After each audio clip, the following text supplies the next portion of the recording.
Welcome back to Under Habs Locker Room Report with hockey coach, local franchise directly from beautiful country of Thailand on amazing great Wednesday night, April 3rd, 2024. And both co-hosts are back in the house from Hawkesbury, Marko from Toronto, Mr. Enortap. Welcome back in the house. Good How's it going, evening, guys? gentlemen. Good. So, Hello, are we going to Hockey get? Should we get ejected right off the top here, guys, and just go at drop it? the gloves. I already knocked out Luciano. Okay. Yeah, Does that mean he was in the back in the scene. Before we start, I do it already. So I did it for you, so I don't have to be pulled out of the game. You guys will be out on that one over there. But that was the start of the game between the Devils and the Rangers tonight. Toronto losing 3-1 after 40 minutes at the Scotiabank. Again, the Lightning. Hot. Interesting. It's very strange. It's not what I was expect at the end of the finish of the final strong of the year, right? You always said that finish strong if you want to be ready for the playoff. There's some teams struggling to before the playoff, like the Panthers is one team not looking good. Now you have the Kings the last three games. You have the Nashville after a great run. Now the last 3 games. Something you have to concern overall before the playoffs start, and we'll see what happening. The Rangers losing 3-2 against the Devils tonight, and nobody won the third spot in the Metropolitan Division and the 8th wild card. I don't know what's going on over there, but will be interesting. And now Winnipeg won last game, but this is a team that does not do well in the last 10 game. Example, Colorado lost the last game against Columbus. So it's really something is strange before the playoffs start. So we'll be interesting what happening tonight, guys. We're going to talk about the Montreal Canadiens. We're going to talk about Nick Suzuki, the captain of the Montreal Canadiens. I would consider him now the number one center in NHL. Not say the number one that compared to other, but as a Montreal Canadian, and is it good enough to be a number one center now compared to any other center in NHL? We'll talk about the review the game yesterday against the Montreal Canadiens beat the Florida Panthers. The last time they won against the Panthers was one Mr. Enortap. I believe it was 4 years ago. In Montreal, you're talking about, right? Marko? I think wasn't it the last game of the season last year when Caulfield scored the hat trick? And who was in the net? Yes. I think it was Mr. Carey Price. It was the last game of Carey Price and NHL. They scored 10 goals. It's during the time Jonathan Huberdeau was at the Paris strip club with a couple of players the night before. So, anyhow, this is I think it's 2 years ago, right? Yeah, so. That's right. That's not the end of last season, but the end of the season before that. Yeah. So that was the last time the Montreal lost win a game against the Panthers. They still did not win, I believe, since like one in Florida. I cannot remember 2016, I believe. And Montego was the first W. Going to talk about this. But we'll go to welcome very quickly people in the chat. Don't forget to click on the like. We appreciate each one of you to be with us. Nicolas de Goubi-Bono, the first one to knock the door tonight, is in the house. Dans la belle province de Québec, dans la région de Sherbrooke. Larry Lavallée from from Tucson, Arizona, is in the house. Luciano, moderator, is in the house. Hopefully your mom is doing well. Mr. Enortap is in the house. Roger Delaney is in the house tonight. Let's watch what happened with your head. Here we go. We're going to click this very quickly. So we're going to go there. We're going to get there. And we're going to go a little bit here. We're going to go a little bit higher. There we go. And looking better in yellow tonight. So that's happening about this. Ozzy Calabro knocked the door with all the update New York. Thanks so much to be with us. Randy Walkman is in the house. Welcome back from Alberta. Thanks to be with our Canadian show. And then we have, do I have anybody? Anthony Manzano. Mr. Anthony Manzano, if you don't know him, one of the first in 2020 the morning show with Marko Devellano. He was pop up with us. The time we have about 10 people. And Anthony is a big fan of the Fleur Panthers. Always ask a question about that. So, Anthony, we still remember you. Thanks to stop by. Yep. Very kind of you to do that. To this, Patrick Lawhite is in the house with some kind of bet tonight. Bet on the night, Kopitar and the Pavelski with 2 shots on the goal, Omar for 2.5. And Anthony hit an home run. Did he win? Did he hit one so far, Anthony? Who? Anthony, the player for the Dodgers, he hit a home run so far since the beginning of the season. The Japanese. Otani. Otani. No, I don't think he has hit one yet. So I don't know, but he bet on every night on him. So somewhere you want to hit one. Franco Iacono, back in the house from Saint-Honor. And Franco is in the house tonight. Yes, condolences for the friends of Randy Walkman. I don't know he was the friends or family. But Randy, we wish the best, my friend. Condolences, Randy. Yep. Same thing happening with Patrick Lawhite last week, I believe. So same thing for Patrick. Notre ami Yann is in the house tonight. Welcome back, Yann. Woody Stutter back in the house with the moves. Very busy weekend for you, Mr. Woody. Thanks for being with us. Our friend Roy for Bangkok is in the house this morning. Roy doing well. Heard that Tampa Bay Lightning will not be at the Shipari Ferring tonight. No, they don't have no time to get there. Zev Lecab is in the house tonight. Welcome back. Pierre Martin knocked the door. Thanks so much, Pierre Martin, to be with us tonight. L. Anson knocked the door. No, 0 home run for Otani. I'm going broke. Here we go. Sorry I hear that about that. William McClary, ladies and gentlemen, is in the house. William from Ontario is back in the house tonight. So a lot of people is knocking the door tonight. We appreciate that. Thanks to be with our Canadian show. Just open up is the subject of the night, guys. Add Shaker, the first center, send maybe Sako Koivu, maybe, I don't know. But he's doing well. Nick Suzuki, we're going to talk about him the next couple of minutes. And then if you follow, a star is born. Juraj Slafkovsky, we're going to talk about Juraj Slafkovsky the next couple of minutes. So don't missing this. If you are in Thailand, you follow my friend Shea Thailand. The Songkran 2024 is coming. Start in the next 10 days, the 12th to the 16th. The water gun is going to be ready to knock the door, to knock the people down and Thailand. So very interesting festival. The water of the festival of the Songkran. And it's about transformation.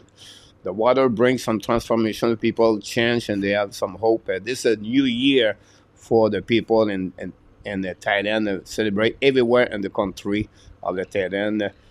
Celebration, it was stopped because of COVID for a couple of years. So last year was a bit where it was. Everybody was out. This year will be interesting. I'm going to be there for a couple of days, but we'll see. Anyhow, talking about a fight, I don't know. Knock door.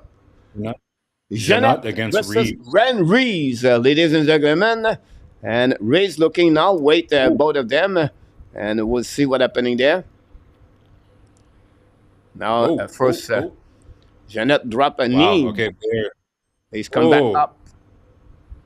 Jeanette is definitely me, Marko, but knocked down by Reeves there at the end. Crowd is going nuts. That was a good fight, though. Jeanette stayed with him most of the fight there, but Reeves knocked the side of the Jeanette. That was close. Here we go. Those tempers are flaring nowadays.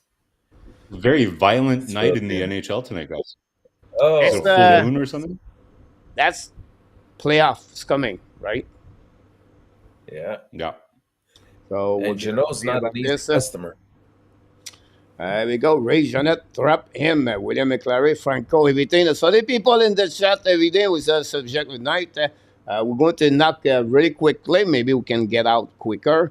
The headline of the night, ladies and gentlemen, We're going to start right away there. We without waste time, and going to start with Mr. Marko. And the first one of Marko is.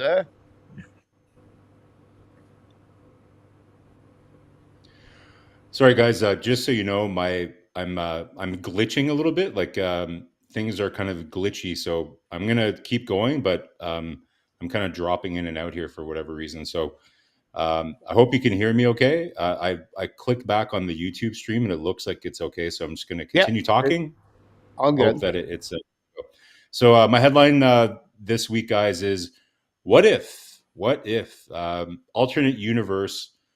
What would this season have looked like if Allen wasn't there? What if Montembeault and Primo played almost all the games? Like, what if we didn't have a 3 goalie rotation this year? Would it really make a difference? Like, we'll never know, obviously, but just for fun, you look at the numbers. So, Mr. Montembeault right now is 1 game over 500. He's at 15 wins, 14 losses in 29 games. Then you've got Primo, who's also above 500, 8-7 right now on 15 games. So total of 44 games that those guys have played. And, ultimately together, when you look at it, they have a winning percentage of about 52%. So they're winning about 52% of their games throughout the year. So if Montreal is playing slightly above 500, guys, assuming that, because, Allen had a pretty losing record, right? Like, now we know, I'll say this in advance, like we know if you look at Allen's games, Montreal did have, very low run support for him, but it's impossible to know, right? Like maybe the team just plays better in front of Montembeault, and it's not saying that Allen is not good, but maybe how sometimes teams just play better in front of another goaltender, right? So hard to know what those games would have been like, but let's just assume that you kind of bring their record to around 52% of the games where they would be winning. That brings them, if they're above 500, they're right around the same number as the Pittsburgh Penguins guys, fighting for a wild card spot. That's without Doc. That's with everything that happened this season. So listen, interesting question, right? Like it's it's the end of the season, guys. We're kind of thinking about different things, but I think the takeaway for me, guys, here is that I was watching Angers, I guess, today, and Marc Denis was basically categorizing Montreal's goaltending as top 10 in the league this year when you look at some of the underlying numbers, right? So the good news, guys, is with these two gentlemen here, you got Dobesh that's having a really, really strong second half in the season. We're all excited about Jacob Fowler, what's going on there. Goaltending is, maybe I remember when I first joined this channel, one of the biggest topics that we had was, okay, it's great that we're going to be drafting all these young guys, but we need a goalie, guys. We're going to need a goalie to come in and really kind of like peak at the right time to help this team be successful. And we all know that drafting and finding goaltending is like total voodoo, right? Like it's very hard to predict how things are going to work out. So the strategy, guys, that we talked about 2 years ago was Montreal just needs to throw as many darts at the board as possible and hope that maybe 1 or 2 of those darts hit. And, so we've thrown some darts. And so far, guys, like it's early, right? Like some of these goalies are really young. We don't have a whole season of a sample size to see how this is going to go, but it's trending pretty well. Like, so, I think one of the last things that we need to worry about right now for Montreal is goaltending. It's really trending in the right direction. But I'm curious to hear you guys. Let's hear people in the chat too. Like, do you think this season would have played out differently if Montembeault and Primo would have been the duo the whole season and played more games?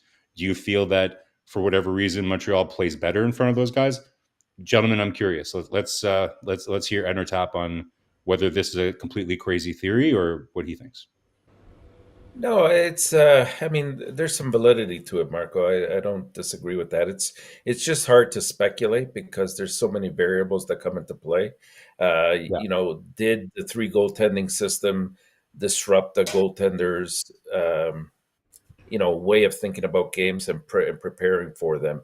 Would the Habs have had greater goal production than what they demonstrated for Allen, had one of the other two been in net? What if Primo was played more at home? Because initially he was only being played on road games to sort of shelter him and bring him into the fold. So I think they're all factors to come into play. I don't know if it would have made a huge difference, but I could see your point. I could see that, at least having the stability of those two goalies and knowing where their where their play is at would have made a few points difference, but overall not huge. 2 games above 500, guys. So we're 2 games above 500 when you look at all those. When you look at all their starts together, Coach. Like, okay, so are you where do you fall on this? Like, I do think that some teams do play differently in front of the goaltender for whatever reason. Yeah, that's true. That's true. If you're not 100% confident, I think everybody respected Allen, but he didn't have the strongest start, and sometimes teams play a bit more nervous. I don't know. What do you think, Coach? Je suis dans le champ. No, I'm answering to Roy and the people in the chat about the people. He asked, what is the record of Montembeault? It's 5-8-4 since January 1st for Montembeault. So it's a total of 17 game, right? And 1, 2, 3, 4, 5, 6, 7, 8, 9, 10, 11, 12, 13, 14, 15. He has 14 game, guys, of his start with 3 goals or less. Yeah. Yep. So the number does not show exactly the loss he got. They don't show exactly his performance between the pipe for the Montreal Canadiens, and that reflects exactly what I said last week about Montembeault. His GSVA, one of the top in NHL. This is a great result of him about that. The last game, guys, he gave 4 goals against Vancouver, right? He lost the last game. You have to go all the way to February 15 to get another game with over 4 goals. It was 7 goals against the New York Rangers. And then you have a goal against Boston, guys, 8 goals about that.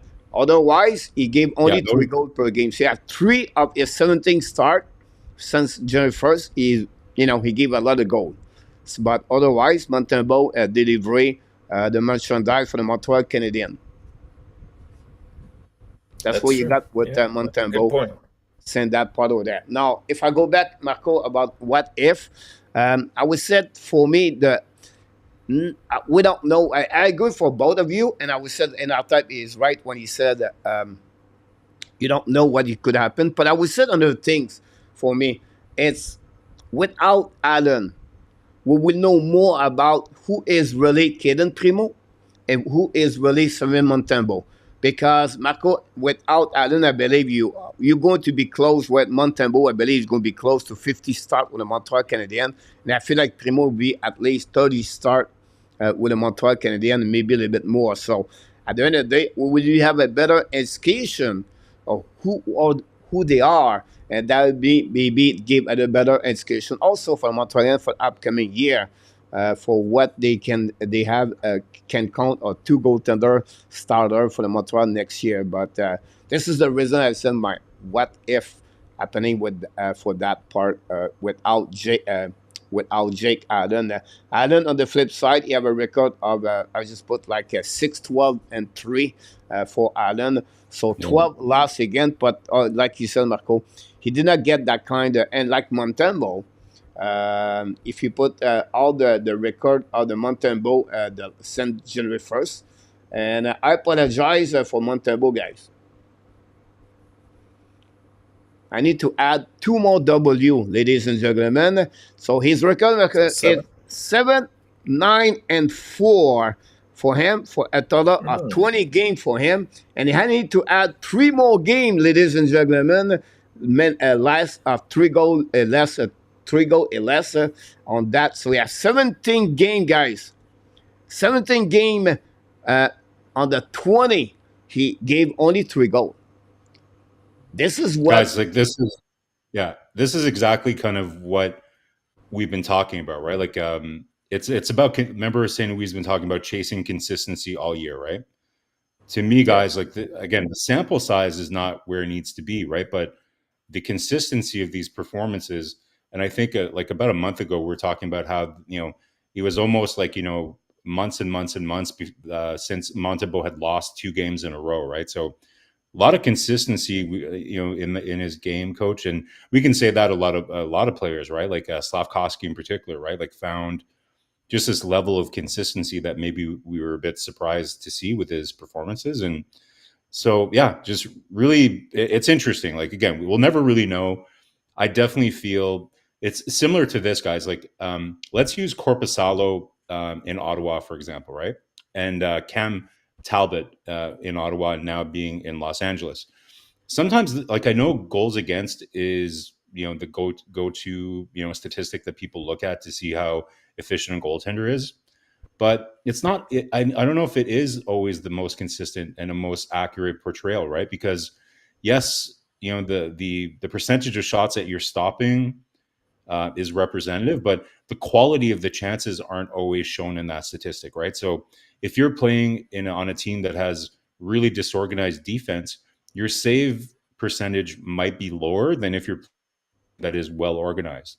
Hence, Cam Talbot having a really, really hard time in Ottawa, and then going to Los Angeles and being in the top 10 for most of the year here in a lot of the key statistics that we look at for goaltending. And then you say the same thing for Korpisalo. Is Korpisalo as been this year for Ottawa, or is it just the fact that, and if you look at his games over the last little while, he's been a lot better since Ottawa's been playing better and is a little bit more organized. So hard to say, guys. Like, it's again, goaltending is voodoo. Goaltending is voodoo sometimes, but I just have this suspicion that if they would have played more games, Montreal might even have a stronger record. It might be right around where Pittsburgh is, and maybe we'd be closer to a playoff spot. But we'll never know. Yeah. Yeah, I'm sorry about that. A lot of comments. And Coach, do you have a Primo's record since Allen left? So again, available there. What Primo's record is since Allen left? Well, I have to look about this, but I can look about this. Sure. Just curious if he's experienced the same progression as Montembeault. The only thing I think he has more W compared to Montembeault for sure. But he's got at least a couple shutouts in there as well. Yeah. 2, and he lost 1 at the last minute by 1 goal. Yes. So we gave him 3. 3 for him. Because the interesting question is, I mean, who's going to emerge as the number 1? I know we've paid the money right now to Montembeault as the number 1, but could we see a reversal next year? Or are we going to see that's going to be our topic. That's going to be our topics all summer, Enortap. Like we're going to be talking about that all summer based on how kind of things play here in the end of the season. But they want healthy internal competition. Let's see if Primo can continue his play, right? And if he does, then Montembeault's, again, we're not paying him like $7 million a year or anything, right? Like he's got the salary of a 1B in the NHL, and there's nothing wrong with having 2 goalies, playing in tandem. And if they're able to do that next year and they're both performing well, like if they get this goaltending again next year, guys, and we talk about Doc coming back, maybe they add another top 6 like we've been talking about. We'll see. I don't know. It's going to be 3-1-0 for Primo. 4 games since Allen left with 3 W, and all 3 0-1-1 goal again. He had 1 bad game against Calgary. Remember what Martin Sioux left the Southern night. That's happening about this. For that, we have a few people knock the door. Abination is in the house. Kev is in the house. Pierre Martin is in the house. Maurice Robillard knocked the door. Welcome back, Maurice. Thanks to be with us. I think we have a gentleman. Will Monte be the hitting over the world? Do you think? Do you think Montembeault is going to be at the World Championship? I think so. I think it's a distinct possibility, especially based on what he put in last year. It'd be hard hard sell not to take him. The best answer. Go ahead. Go ahead.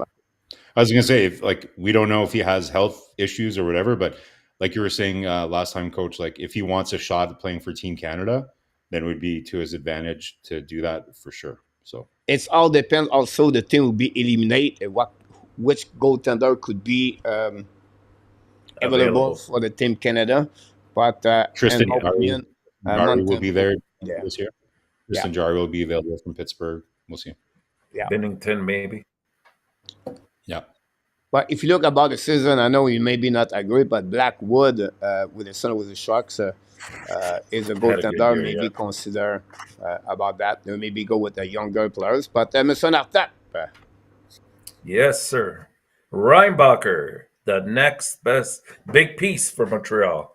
And I wanted to bring together here the fact that, you know, we've seen quite the progression this year with Slafkovsky and sort of where, you know, he started and where he's at now, and hopefully he continues this this escalation in his career. We're definitely liking the well-roundedness aspect of his game, and I know last year there was a lot of surprises in terms of who we took at the number 5 spot. There was all sorts of speculation who it may have been if it wasn't Reinbacher. But again, you know, as we talk about this, there's going to be a common thread through all of what I say here, and from what I picked up from not only some of the press, but some of the coaches and players that Reinbacher has played with so far. And we got to remember that, you know, he really played in a top 5 league, you know, with the Swiss National League. It only ranks, I think, behind NHL, AHL, maybe the KHL. So it's definitely one of the top leagues. The problem is, you know, things didn't quite go as they initially had planned for him. And by that, I mean, you know, the Cloton team that he played for wasn't as strong as they had originally anticipated. And they finished, I think, 9th in their league. So we're receiving sort of results from his development there in bits and pieces, and some of them don't fit together. I think we're seeing a little bit clearer picture now that he's with Laval.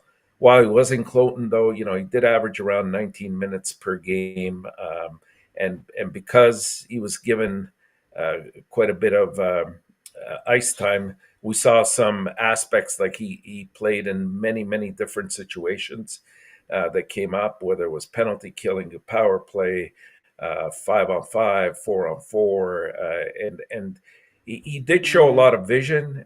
We saw that his stick handling ability is quite good. His ability to protect the puck is quite good. You know, he seems to make very quick passes, but you're going to see, like I said before, the common denominator is hockey IQ, I think, and the intelligence that he brings to his play, and that he's not. I mean, he's never going to be.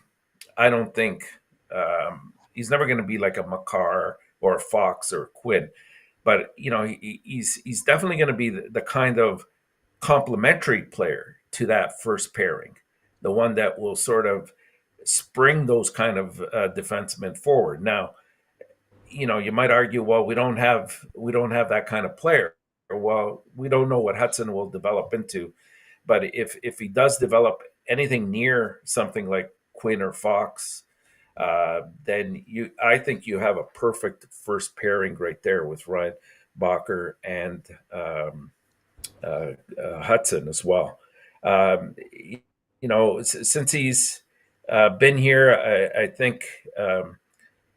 You know, I think it was Chantal Maccabee that said he in the NL league. There's a nice data prospect model that they follow, where what they do is they look at players that are aged between 16 and 22 years of age, and they consider them over the course of about 3 years to sort of get a little bit of longevity to the study as well.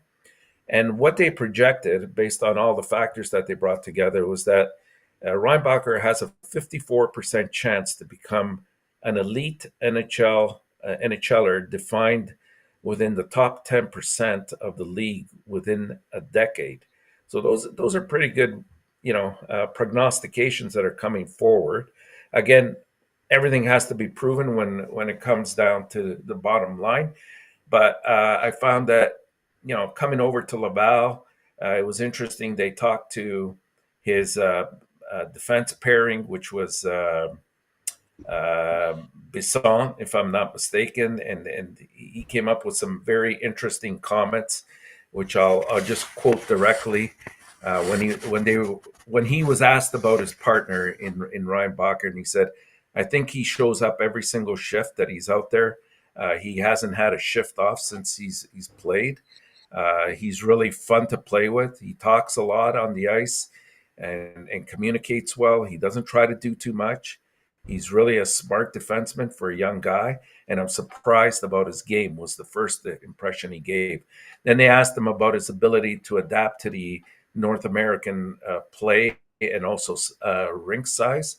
And he says, I feel like he makes really quick plays. Usually guys, when they come back from Europe, they have so much time on a big ice that when they come here, they're surprised about having guys in their face. And he told me about it, how you don't really have that much time with the puck here in North America. But to be honest, he's quick with the puck. He makes really fast plays, and he makes the simple plays, the ones that achieve the greatest result. And again, he remarked about his smarts as a hockey player. And the most important part, I thought, that that intangible that we always speak about is the last question centered around his character, and they just said he's an absolute joy to be around. He's already sort of made friends with everybody on the team, and he's involved with them, and it sounds very similar to what the culture that we have up here in Montreal at this point. And even the coach, Houle, he was impressed with his ability to sort of absorb information. I think, Marko, you had mentioned it once as well. Like, he's very much like Slafkovsky in that he's a sponge and really takes in the game quickly and adapts to it quickly. Houle went over some of the structures that they have in Laval, and he seemed already aware of what to do. His outlet passes were there, and he utilized them right away. His adaptation, I think, to the Laval team, he remarked that it was an excellent transition. It was very smooth as well. Finally, I just put together, probably the three greatest attributes that we've seen so far in his game. Number one was his ability to move the puck under pressure. And how many times have we talked about this on the show, that when Montreal gets themselves into trouble, it's because, with the exception of maybe Matheson, there's nobody really that can move that puck up quickly themselves, or at the very least, quick passes, outlet passes, and away you go into your transition game. And this is an area that he seems to have excelled in. If you look at the number of turnovers that Laval has allowed in the last, I think it's 7 games that he's been there, that number is drastically decreased. And also the exits out of their own end have increased with more proficiency. And as a result, that transition game has brought them more offensive opportunities. So I'm really pleased to see that. And the last thing I'll say is, in terms of his attributes, I mean, we talked about the zone entry as well, but the last one would be, he keeps things very simple on the ice. He doesn't try to complicate things. And we always talk about that. You want to be effective and build your game to the next level. That's what you got to do, especially as a defenseman, because it takes time for defensemen and goalies to sort of come into their own at a later age. But it's so encouraging when you see it happening at such a young age. So, is Reinbacher the next rainmaker for the Montreal Canadiens? Let's hope so, because I'm really pumped about the possibilities that he can bring to the team. What do you think, Marko? Well, wow, that's a really great detailed overview, Enortap. Thanks for sharing that. Before I reply, I just want to let you guys know we're about to have a snowstorm, and I see the lights flickering. I have a generator, so it should pop right back on. But if the power goes out, I might get bumped out here. But hopefully everything holds. I can't believe we're getting a whole bunch of snow again here in the east of Ontario. Wow. So, but no, I think Enortap, very good detailed report there. So, you would expect, right? Like a fifth overall pick. There's a reason why Montreal, picked him there. Like big right-handed, mobile, right-handed defensemen are really huge commodities in the market. Coach, I think you had this, or you kind of highlighted this when he first got called up. You had a lot of people, like I think it was the whole thing with GC Lavoie, saying like he's at least a year or two away and all these things. So, and I've said the same thing about Mayu. My philosophy, guys, here, and in a way, it kind of goes against what we do here because we're trying to guess and we're trying to speculate and everything else, right? But generally, my philosophy when it comes to young players like this, guys, is it really depends on them how quickly they're going to be able to get to the NHL. Like how long is Reinbacher going to play in Laval, and how quickly is he going to be able to be an impact player for Montreal? It really depends on how coachable he is, how effectively he's going to be able to implement all the coaching and all the tips that the skills development team and the coaching staff down in Laval and in Montreal, in the preseason next year are going to give him. Right. Same thing with Mayu, guys. Like Mayu do we think that Mayu needs to improve his skating that much or his mobility or anything like that? No, it's really just, can he play in the system that in a way that the coaches are going to be able to trust him to play? The upside is all there, right? So for me, it's I never want to put limitations, and we can say the same thing about the goaltending that we were just talking about with my headline, right? Yeah. Why put a limitation on Primo just because Montembeault right now has a longer and bigger contract?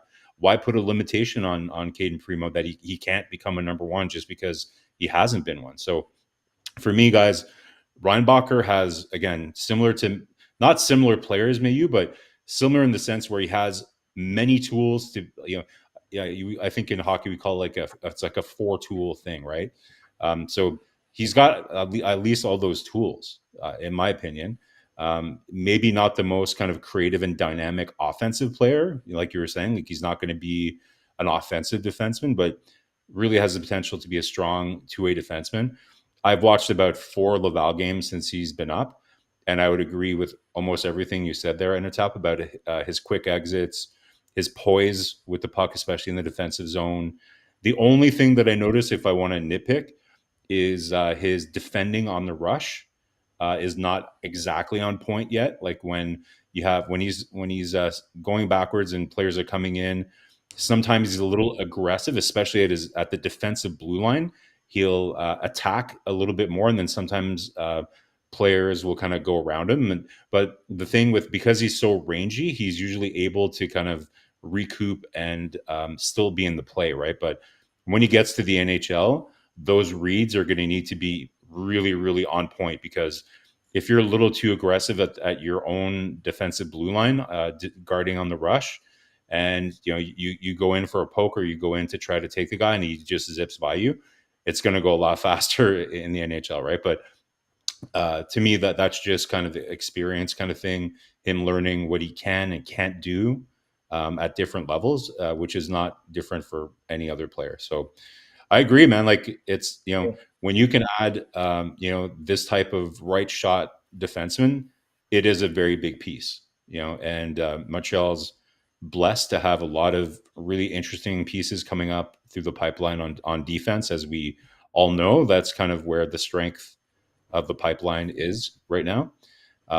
And you're right, Enortap, like everything about his character, because remember what I was saying is, if it really depends on him and his own buy-in to and his discipline to be able to do that, from what we're hearing about his character and his dedication to becoming better, then there's no reason that for us to think that he's not going to be able to do that relatively quickly. So my message to everyone, guys, is let's not limit the potential of these players and how good they're going to be, how quickly they're going to get to the NHL.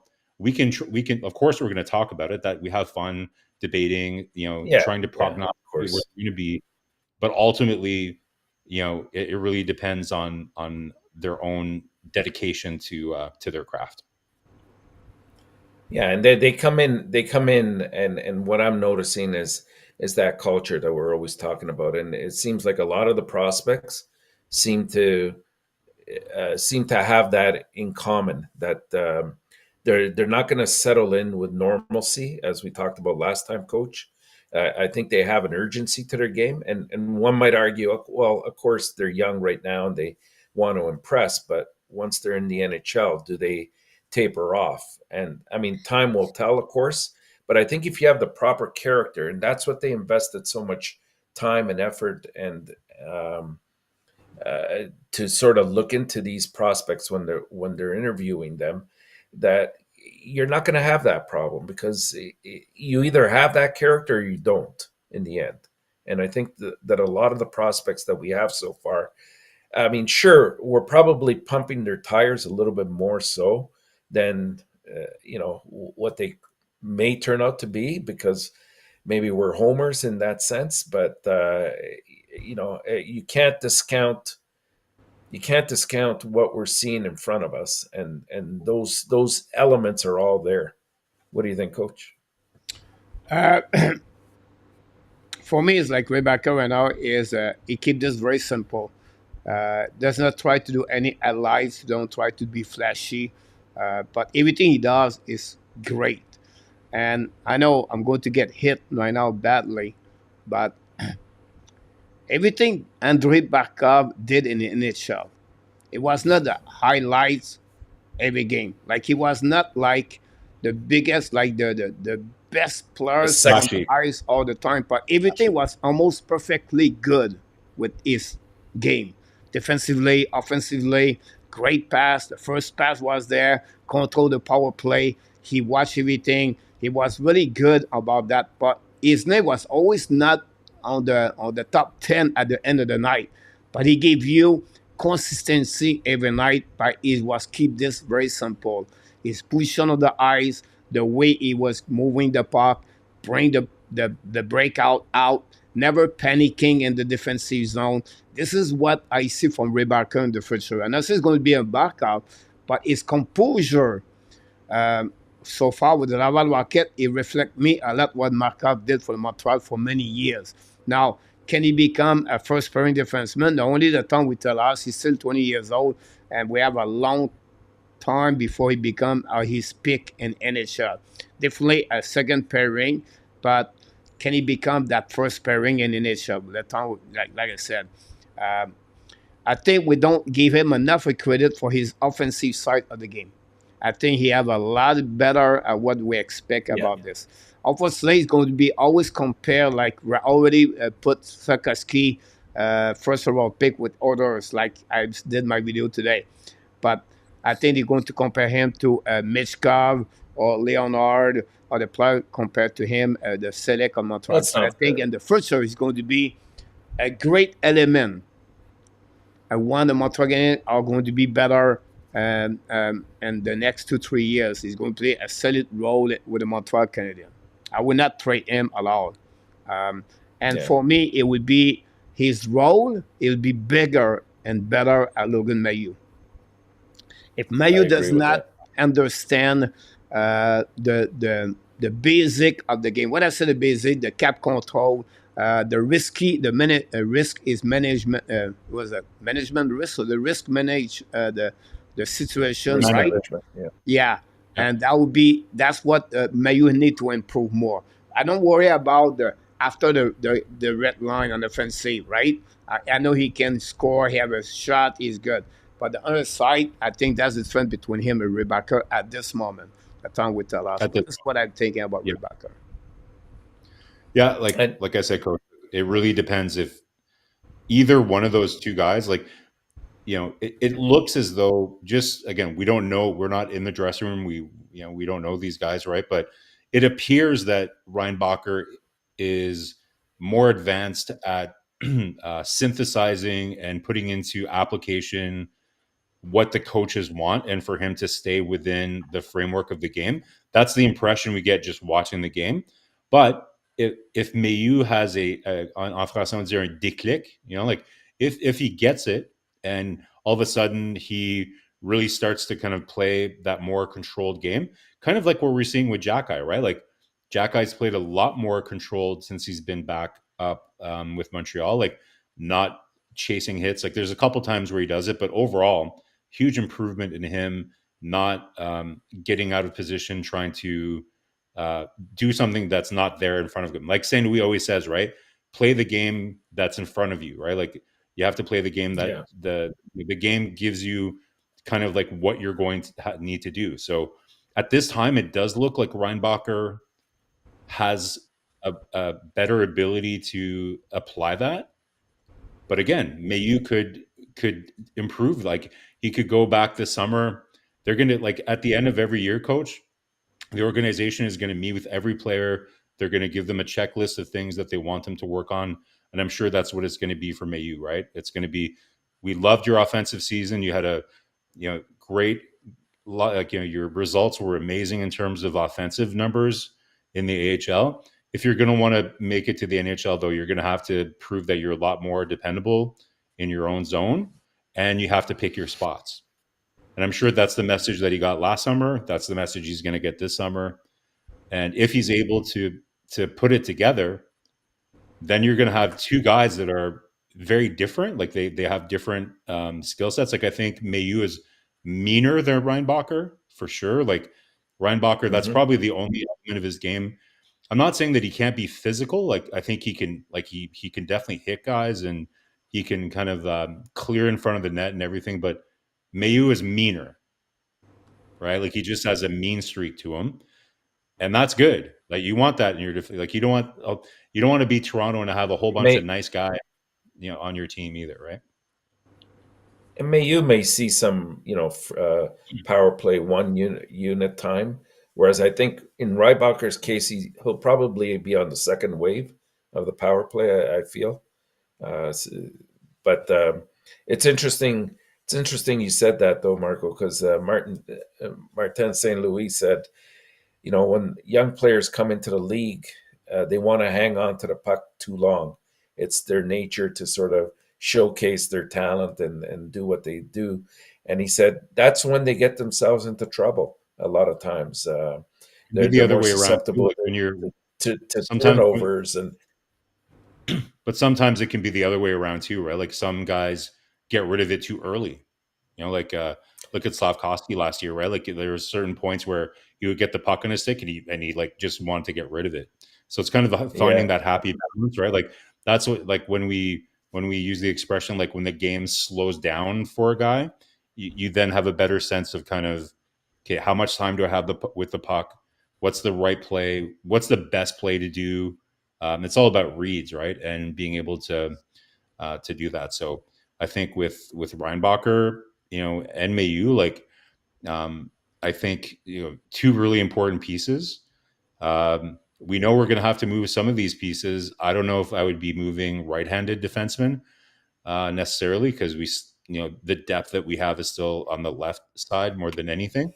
But for if you're getting the right piece back, again, it's hard to kind of prognosticate at this point who you would move, but all indicators show that Mailloux would be a piece that they might consider moving, right? But we'll have to see. We'll see. We have a lot of people in the chat, a lot of conversation, they're changing, a lot of people pop up. I don't know, I just disagree with A2 want Reinbacher to become 20 pounds more. I just disagree with that. I think is he close to 210 right now? He's 194. Yeah. 194, okay.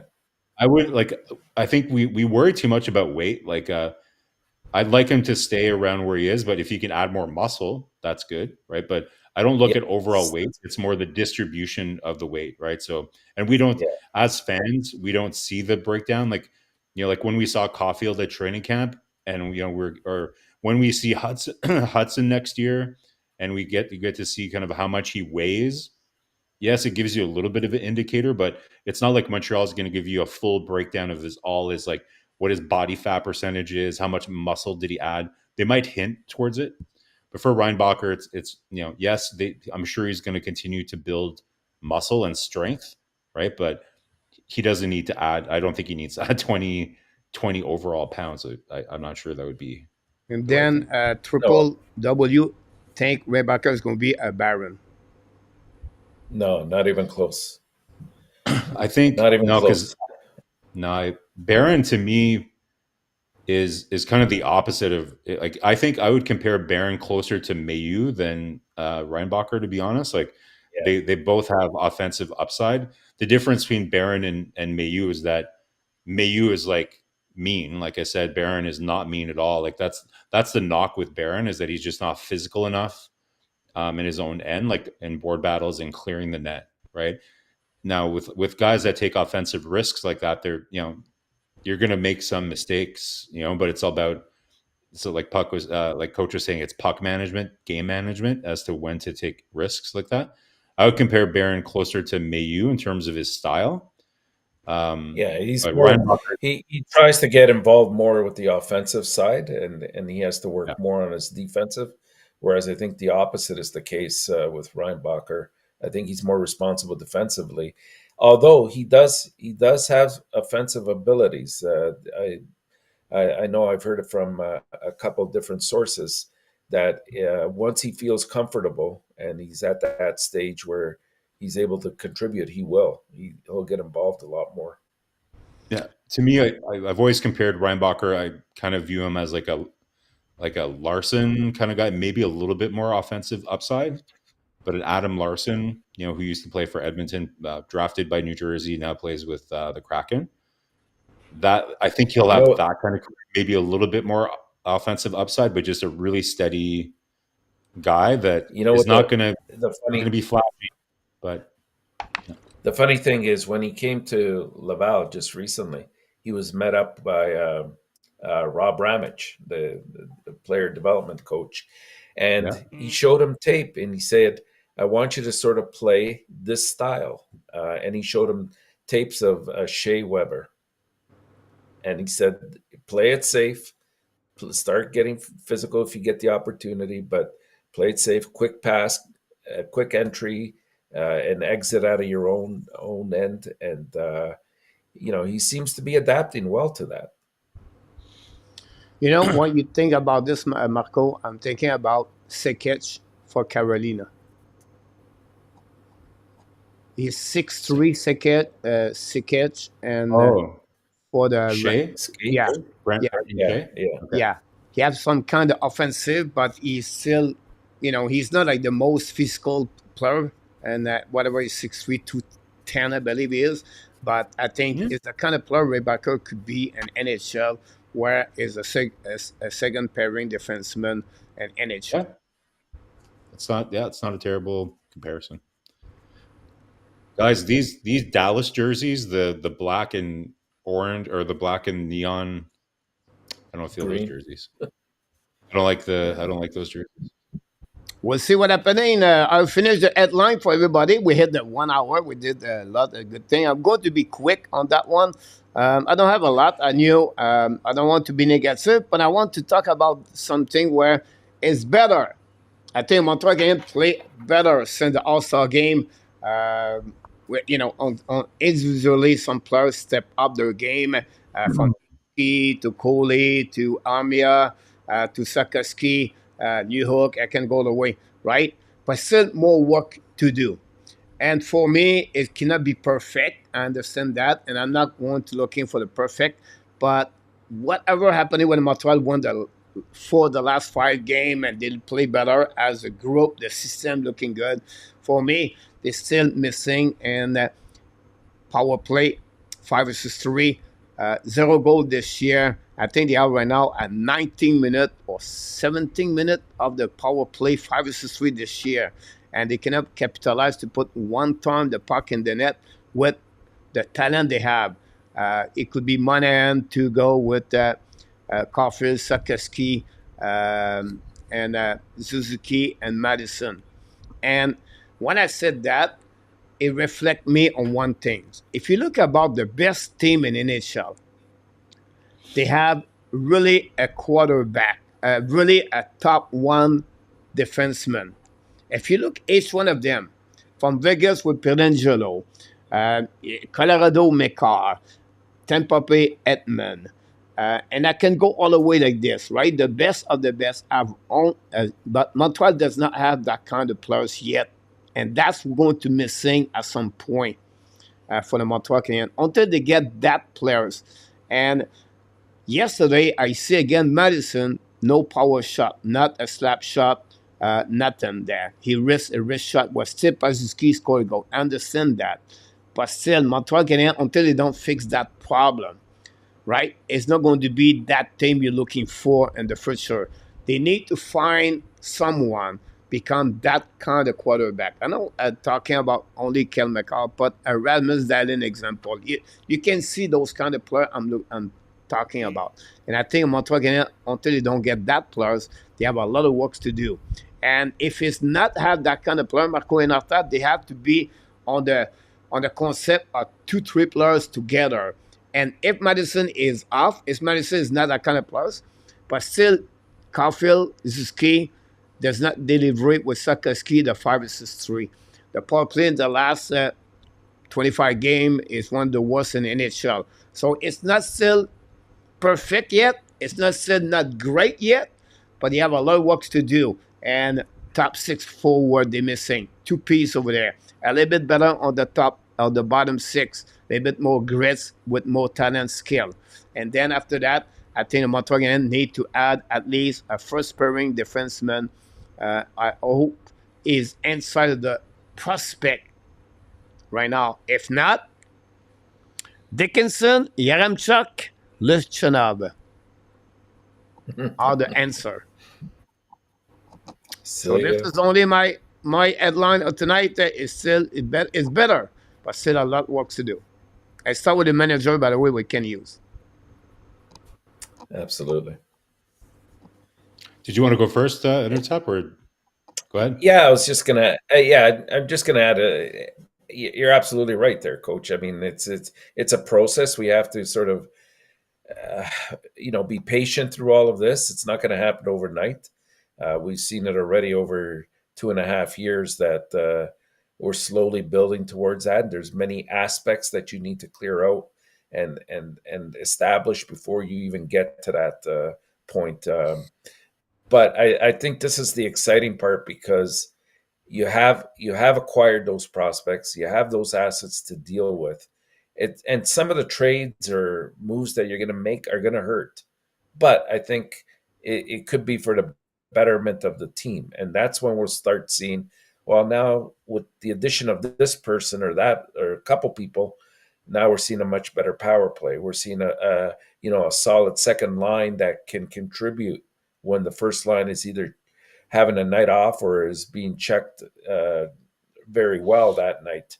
They're getting that production somewhere else as the defense becomes more in cohesion with each other and are playing much better in front of the goalie. And that's when you're going to see the results. How long does that take? I mean, we can speculate. Well, you know what? It should be another 2, 3, 5, 6 years. Who knows, right? But I think it could happen fairly quickly if the right pieces fall together. Oh man, sorry. I think my mind just had a little mini stroke when you said 2, 3, 4, 5 years. I'm not sure Habs fans are ready for that, but no. Coach. So if we're talking about special teams, like I think a lot of aspects of Montreal's game, we were talking about consistency earlier. So the 5-on-5 play has been a lot more consistent, just overall kind of their game. But you're right, like the special teams, so the one thing that has been consistent is the penalty kill over the last, say, 10 games. There's been a net new improvement there. But we could have said that about the power play. Remember, there was about a 20-game period where the power play was really humming, and then the PK was terrible, right? So I think, and again, this is just my theory. I'm not saying I'm 100% right. It seems to me that, No, especially, wait a minute. You're always right. okay, well, Yeah. let's. I'm going to flip this Same and thing like use it. Enortap is always right. Wonderful, thank you. That's why the reason you come here. Okay. Well, I'm You're sure right. not a lot of You're right, Coach. some people. Not everybody in the chat would agree with that, but that's okay. So my theory here, Coach, as to why it's not really consistent is, is depth. First, so Montreal doesn't have does anybody here, does their heart sink into their stomach when they see the second power play unit come on for Montreal? Like it's an automatic, if there's 40 seconds on the power play, they might as well just get the guy out of the box at this point. I can't even remember the last time that Montreal's second unit scored a power play goal. So there's that, right? So, but to me, the biggest issue with the depth is that when you have the guys that are on the first unit power play, because you have a lot of teams, guys, right, that play their first power play unit for most of the power play, and that's fine. But the problem with Montreal is that they're overtaxing the players that are on that first power play unit so much that when they do get to the power play, they don't have a lot of gas in the tank, right? Like, talking about Matheson, okay, why is Matheson the first guy over the boards for penalty kill? Why is Matheson the number one left-handed D you're sending out there to kill penalties, especially at this time of the year?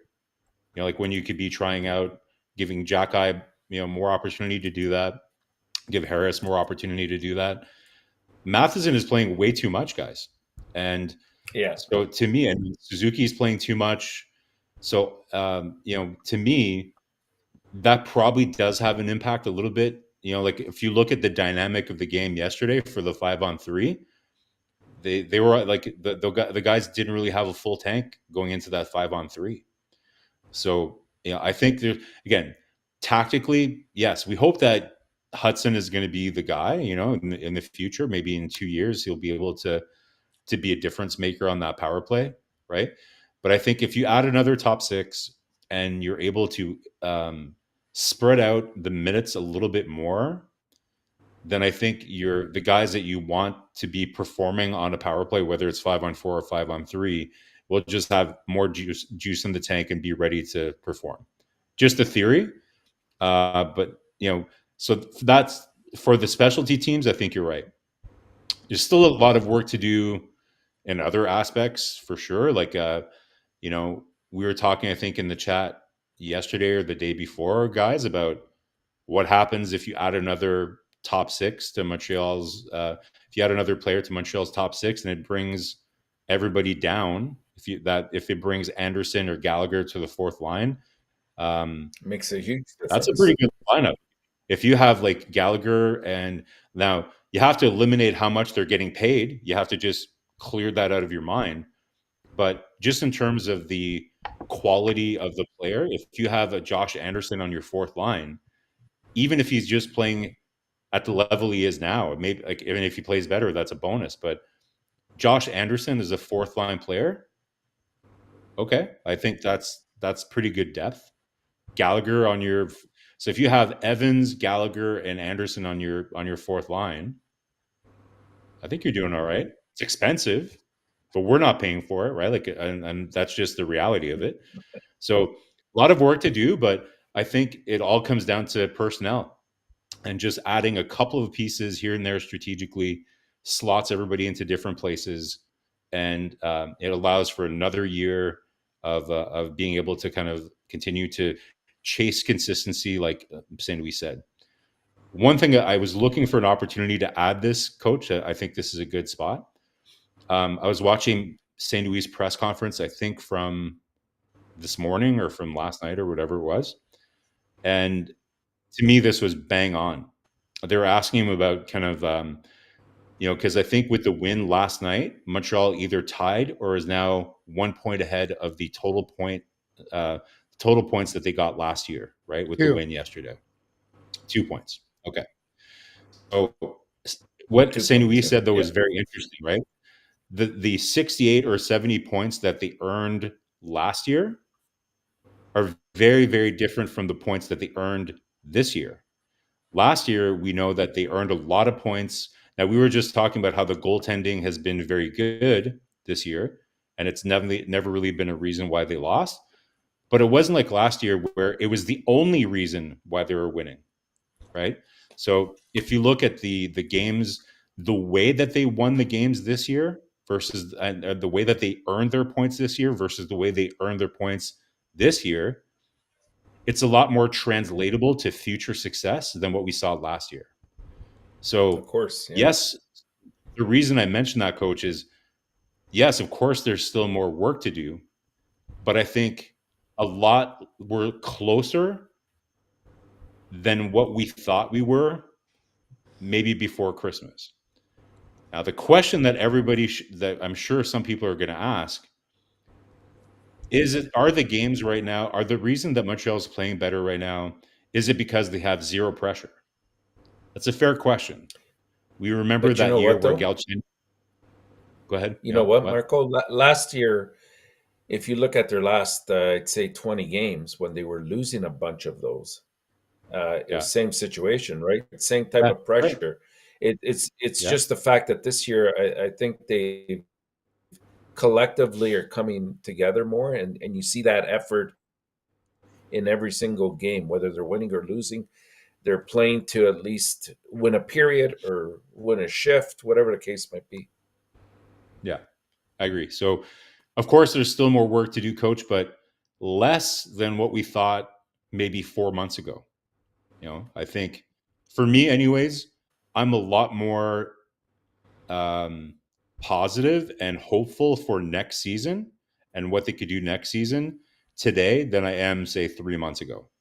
Right? I agree with you. One thing I would say to you about that, remember, guys, and I don't want to, Montreal is going to be like them because he missed puzzle, but one Vancouver, when they got Rick Tocchet, they finished the year with 14 or 15, 7-2, the last 20 game of the year. Montreal Canadiens, the last 25 game last year, they have 8 W in the last 25. And you remember last year, guys, they gave up the last 10 game of the year.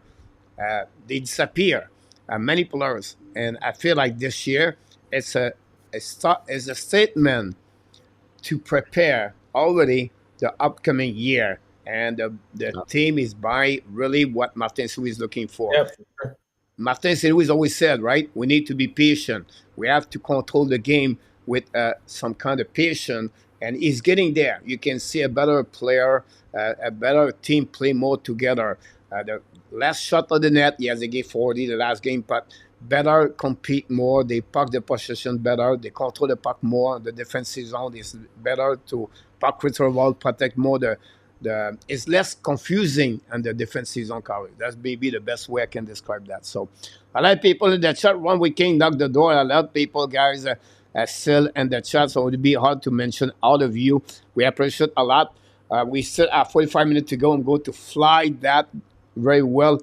People in the chat, don't you say you have any question? If you did, we miss it. Apologize for. Don't forget to click on the like if you don't mind. It'd be great. We'll move on with what we got tonight. At news around we got today. Savard and Newhook was a day of treatment today. Did not participate at the practice with the Montreal Canadiens. Joel Armia the Mario Armia. We don't remember Joel Armia. The Mario Armia now is a nomination for the Bill Masterton Trophy, represent the Montreal Canadiens. So that's happening there. Nothing else at the practice. Christian Dvorak, Kevin Bizak around the team, but nothing mentioned about the return of one of them right now with the Montreal Canadiens. It's not a rush anyway. Montreal looking good with the roster they have at that moment. So that's pretty much I got. I don't know if you have any other news around the Montreal Canadiens today, Marko. Dvorak is in a contact, like he's practicing with a contact jersey, right? Which is different from Doc. Yeah. So he's close. Like he sounds pretty close. Yeah. And that'll be good help. That'll be good help on that third line. Yeah, If like you can push I think Evans down to the we've all fourth. seen. I think we've all seen enough of White in the lineup Yeah, to you don't want that. the guy has contributed literally not just points, right? But he just isn't really having any kind of impact on the game. Isn't winning faceoffs. So Yeah. Exactly. Ron talk about this. A lot of people in the chat. I'm going to move on very quickly. I'm going to bring something. Review game Montreal Canadiens 5-3 against the Panthers. We don't talk a lot, but I would like to hear from you a little bit and the chat people what you stood out more for that game last night, particularly players or the team overall. It was the first W for Montreal Canadiens until the last game of Carey Price when the Montreal Canadiens won. The Montreal scored 10 goals and the Florida Panthers got eliminated at the first round, if you recall it, 2 years ago. And then you got now Montreal won. Since that, Montreal lost all the game at the Bell Center or at the Sunrise in Florida. And Montreal was the first W last night.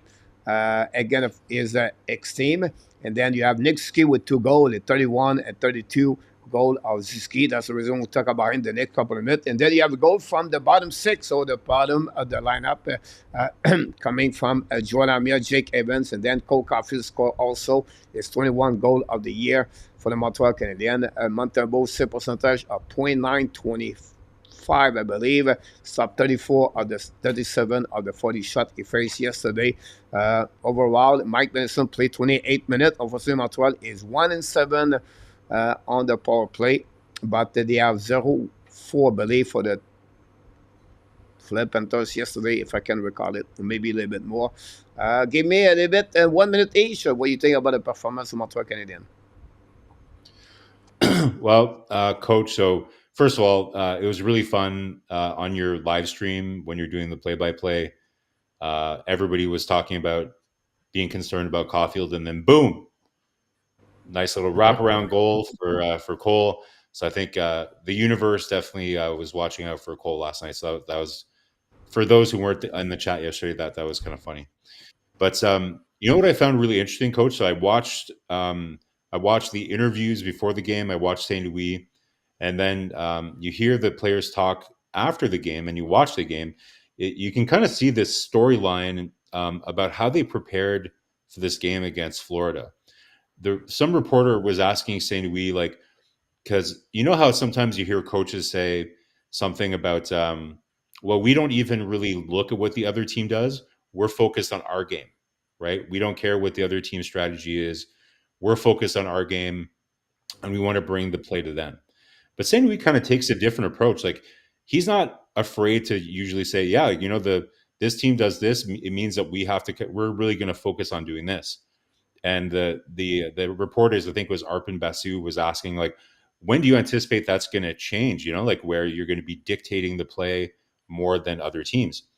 And he had a very interesting response. Like, well, you know, like St. Louis, very humble. He's like, well, listen, I'm still a young coach and I'm still learning that stuff. But I think other coaches, like he was comparing it to Tortorella, I'd be surprised if they don't watch, you know, the other teams and what they do. But for Florida, what St. Louis and what you could hear the players talking about was, they want to bring Florida style to them early in the game. So, meaning that they want to be physical along the boards. They wanted to go to the net and have layers of guys going to the net. And immediately you saw that, right? The Armia goal. Pizzetta, by the way, coach, your favorite. Pizzetta, nice little shot. Pass on the pads to Armia, who's right in front of the net. Nice little empty net for Mario right there. But so all that to say, there you go. Beautiful, excellent timing, coach. But Yeah. that's what St. Louis wanted, right? Like he wanted Montreal to kind of go to the net.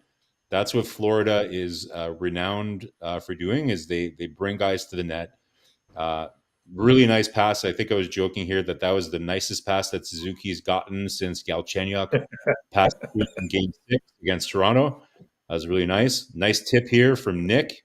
We weren't sure if that was going to be a high stick, but that was the second goal of the game, making him, most multi-point games. That was cool. Really nice pass from Slav here.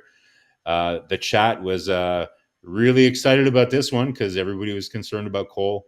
So really nice highlights here. And then, of course, we have Mr. Jake Evans on a heater right now.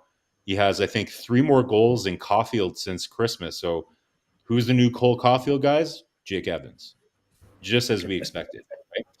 So my takeaway, Coach, from the game is fun game, right? Like we have to be a little bit careful to be too excited because we know Florida, there was like flu going on in their dressing room and they're missing Verhaeghe and Kachuk and everything else. But ultimately, what I like, similar, remember in the past couple weeks, guys, we were saying St. Louis wanted its team to play patient against Boston because Boston plays patient. You don't want to feed their offense. You don't want to beat yourself by forcing the puck and giving them turnovers. And what did Montreal do? They followed the plan St. Louis wanted. They played a good defensive game and a good patient game. And then what did they want to do against Florida? They wanted to play a bit more physical. They wanted to send guys to the net. And what do we see? The Montreal Canadiens, the players buying into St. Louis' strategy for the game and going out and executing. So to me, this is very positive, Coach. Like you see a clear, a clear alignment between what St. Louis is asking his guys to do to prepare for a game, and then you're seeing the players going out and executing on the plan. So that's my takeaway from the game is we're just continuing to see a bunch of young guys being dedicated to going out there and executing the game plan that Martin St. Louis has, which is very exciting.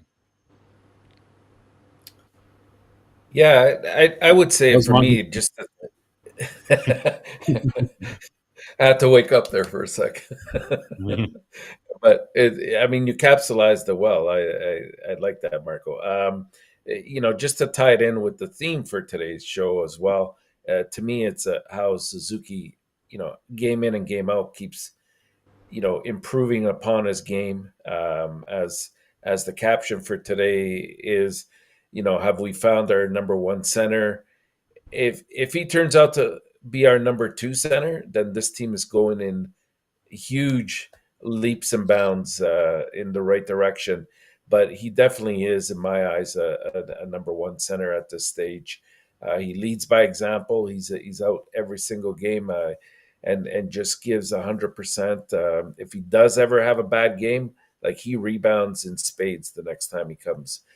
So that's good. I liked yesterday that Monty really, was up to the challenge with Florida. His ex team, and he hadn't beaten them so far. And I thought he put in a solid game. He had, I think, 37 saves in total. Really, I thought when they needed the big save, he was there. That allowed Montreal to sort of take things forward and take control of the game. But if I had to name the greatest takeaway yesterday was the fact of how the team is sticking together right now. And by that, I mean, they're not necessarily just dropping the gloves to play a physical game towards Florida, which is their MO really. But what they're doing is that Wolfgang mentality, right? That sort of team toughness that they bring to the game, and I think that's really what's causing them to unite as well as they have been. And I think Marco's frozen. He's all right. He's all right. It's his generator's kicking in. He's looking good between us. Kicking in. I think he looks like Bennett when Slafkovsky and Jack Ice sandwiched him yesterday. Here you go. I don't know if you want to add something else. No, that was it. I mean, those are my three key takeaways. I will move on quickly because we still have 30 minutes to go. With people, some are leaving, so we want to say thanks for everybody to be with us tonight. A lot of people pop up also. And Mr. Enortap, we talk about Suzuki become a number one center. Are you on the same? Are you agree with that statement where he's getting? He has 29 points at his last 25 games, Mr. Enortap. Yeah. He is at the top 5 with the most goal at Sunday All-Star game. I think it's 18. I could be wrong on that one. And then he's really dominate the Montreal Canadiens. He is a playmaker, the driver of the first line with Slafkovsky and Caulfield.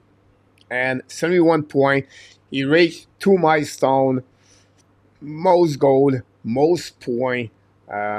He's still on the streak of the, we touch the wood, but with straight the game, never been injury since with the Montreal Canadiens. He's over 360 game now. And are you at the point to consider him now like a number one center? Not with only with Montreal Canadiens. It's still debate what maybe could be Doc, but now compared with any other team, do you see him now to become that pole and to become a number one center for with the Montreal Canadiens? Yeah, absolutely, Coach. I mean, that's what I was alluding to earlier. I think he's taken that challenge upon himself. If you look at and again, this is only one aspect, but you look at his statistical data over the last 3 or 4 years. I mean, you'll see improvement every single year, right? This year he's up to 32 goals. Like when you consider somebody like Patrice Bergeron, the most he ever had in a season, I think, was 33 goals, and he was pretty much a point per game kind of player. And Suzuki is just about at that level right now. How can you not consider that a first line centerman? He's really taken on the captaincy extremely well, and he's taken it on as a challenge. And I think he's answered the bell in that regard. He's the leader for a reason, and you can see that he really steps up in big moments, and he leads the charge when that the time is needed. So for me, yeah, definitely he's at that stage, and I still see an upside, a bigger upside or ceiling to his play. I don't think we've seen it all yet.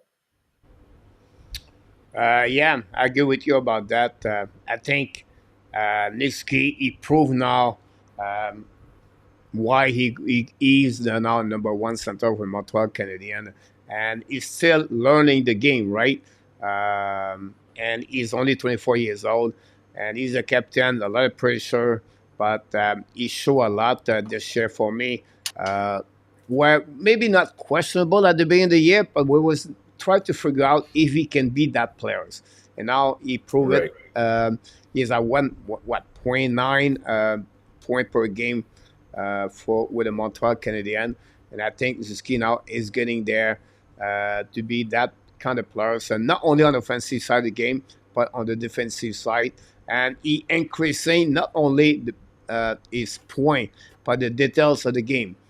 He's better on the defensive zone, intercept the puck, quick up, break out faster, cover more better his players, and then his face off is another area of the game where he's looking good. Also, the share compared to the past. So put this all together, there's a good recipe to be a good center in NHL, and it's not like the 90 point yet. Yeah. It's not a 100 point yet, but the way he perform, the way he does with the Montreal Canadiens and the first line, I think is the kind of player he could be for a long time, center number one in NHL. Of course, he's still not on his peak. We think about a 26 years old, 27 years old, but he still have someone in the chat, so he has to still have a couple of things to grow in his game. Sure, sure. I don't disagree with that. I think we'd have to worry if all aspects of his game were at ceiling level.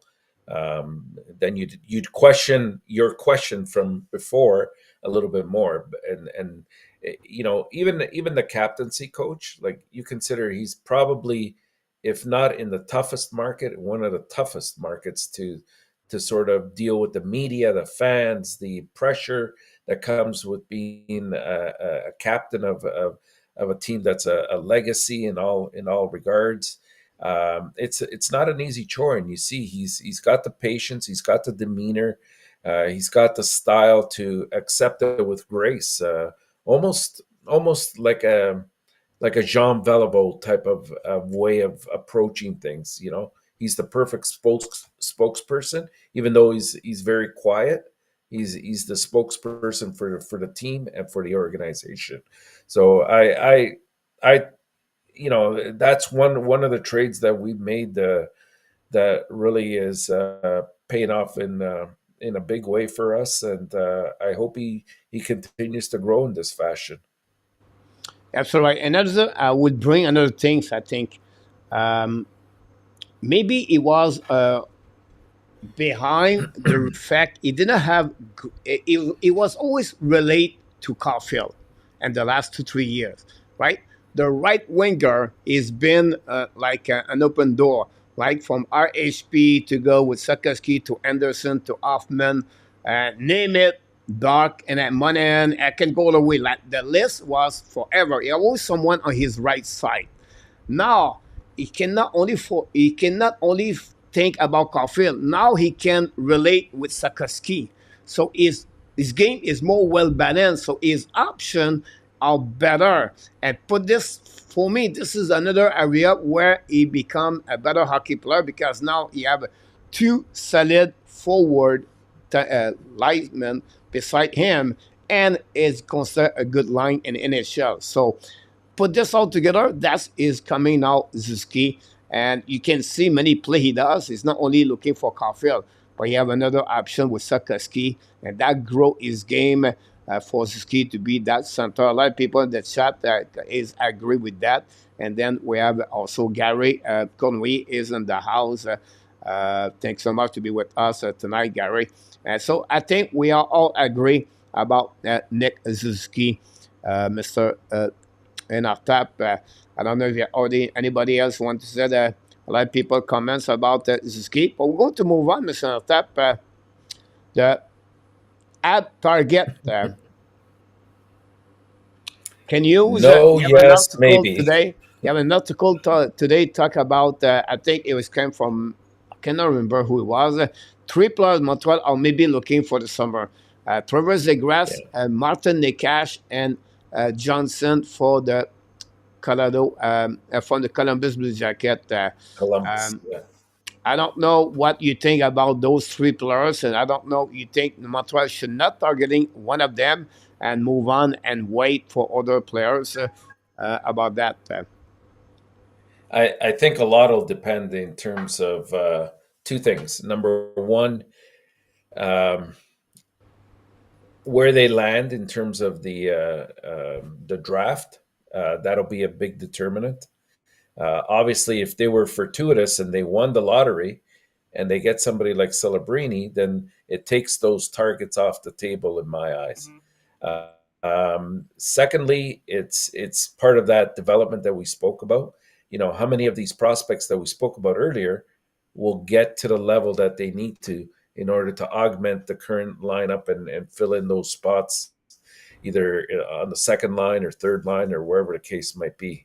I mean, sure, all 3 names that are there are very talented. If I had to give my personal take on it, I would say no, yes, and maybe in that order in terms of the players that are on the list. I think Nekash is probably the biggest catch for me if they were able to get him, but it's not going to be cheap. And same thing with Zegras. I think that given the amount of money it's probably going to take to get somebody like that, and the players you're going to have to deal the other way, it might not be worth the exercise going through that when maybe there's other ways to fill that spot, and that'll be a little bit more productive for me. Welcome back, Marko. Yeah, I don't know what's going on. Like my Wi-Fi is acting up. I don't know if it's because of where I'm at. Weird. Yeah, so I saw these reports. I think Marko, our colleague that comes on once in a while, had an article. These were kind of his top kind of targets, I think, that he was mentioning, and they all make sense. Like I think I would be shocked if Carolina lets Nikash walk, to be honest. Like, I think they have a lot of options there next year. Like, there's a lot of free agents on that team. Montreal is a good trading partner for Carolina, though, because they are going to need to revamp their back end An quite a bit. update, Marko. Carolina have $30 million, but they have to sign 12 players. Well, that's what I mean. So they like. When we talk about Teravainen, Sekech, Pesci, and Guenzel, and Nikash. Yeah, and their back end, I think there's like 3 or 4 of their current defense that are also RFA, right? So I think they're going to probably focus on rebuilding that back end, and that's where Montreal can kind of come in, because they have some guys that can play NHL minutes, that have a little bit of NHL experience now, and they're still on an entry-level contract, so that's a really good fit for them. If I'm Carolina, in terms of asset management, Teravainen's a good player, but he's a bit older. So, what you're getting back, or what you're getting from him, like Teravainen? Yeah, no, it's not breaking news, but because you talk that way, that would turn on my lights, and it just fly that way. And I know it may be criticized, but I like to be criticized in the middle. Do you trade your first round pick if you have number 7 right now? Do you trade flat right there your first round pick for Martin Nikash? Yes. No, I don't. Yes, I don't. I would. That's the reason I asked question. I knew you would be both of you disagree. If it's number 7, probably not number 5, but number 7 I would, because you're getting a proven commodity for something that may or may not reach the level of Nikash. And I think he's got a lot to offer. Well, we see it in Carolina, but I think he would fit in perfectly with Montreal. The age is right. His abilities fit in perfectly. He's excellent on the second line, I think. I would consider that, especially since I have another number 1 pick, and it looks that the looks of it might be a better pick than we had originally anticipated. I like Nietzsche's a lot, right? I don't know. It really depends who's there too for that number 7, right? But hard to say. But ultimately, though, guys, I just don't see why Carolina's moving Nietzsche's. Like, I think they're just going to not re-sign Teravainen. I think they're going to focus on re-signing Nietzsche's and Gensel. They paid a decent amount to get Gensel, so I think they'll probably try to keep him. And then they'll try to kind of patch their back end. So Kent Johnson, again, he's a good player and everything, but kind of undersized. I'm not sure he's really the right complement to Montreal's top 6. I think he's what, like 5'11", pretty slight guy too, like not really heavy. Like he's what, like 170. Doesn't really play heavy either. So not really a good fit there. And Zegras, I think that's well documented, kind of who he is, and but these are the kinds of moves. Like there's, I think what we're going to probably see, guys, is somebody that we're not talking about, right? Like, but this is the right kind of profile that Kent Hughes is going to go after, right? So this is very much in line with kind of the Kirby Dach, Alex Newhook kind of move that they've made us accustomed to over the last couple of summers. So Nichas is probably the closest to the profile that I think would work well.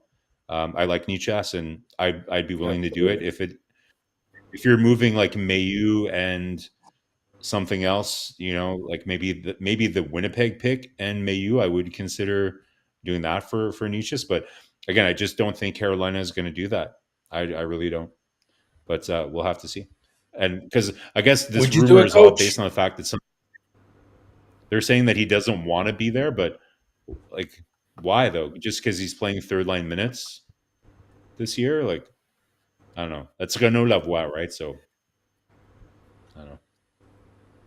Interesting. Admission think is Nikash. He played like Drouin. Patrick Lewis believe he's not a top 6 Nikash. So it's the conversation is fun in the chat, but I just want to bring that. That's the kind of style that the trait maybe can use looking for. I really like Johnson, honestly, on the three players. He would give a little bit more what Montreal is looking for. Why is a is a young forward. He's only 21, 22 years old. Is a fifth overall pick, I believe he is. And then I think he is underrated because all the prospect they have with Zellinger, Chemnikov, Marchenko, with that team, and I feel like Johnson could be a good asset for the Montreal Canadiens. Now, I don't think so. The first round pick will be the right deal for him, but I think he can add a good package deal for Johnson. I will do it. But coach, like, aren't you concerned about his size? Like, is he really the guy that you want as a compliment on that top six? He's 6'1". Yeah, we right? want some size. No, I think Nikash is 6'1". No, I think it's 6. You talk about Johnson? Yeah. Johnson, I believe, is 6'1", but he's only 170 pounds. And Nikash, I think, is 6'1" as well. And he's, I think, around 180. Yeah, 6'1", 170, 168. Yeah. So it's, you know what I mean? Yeah, like, he's very slight.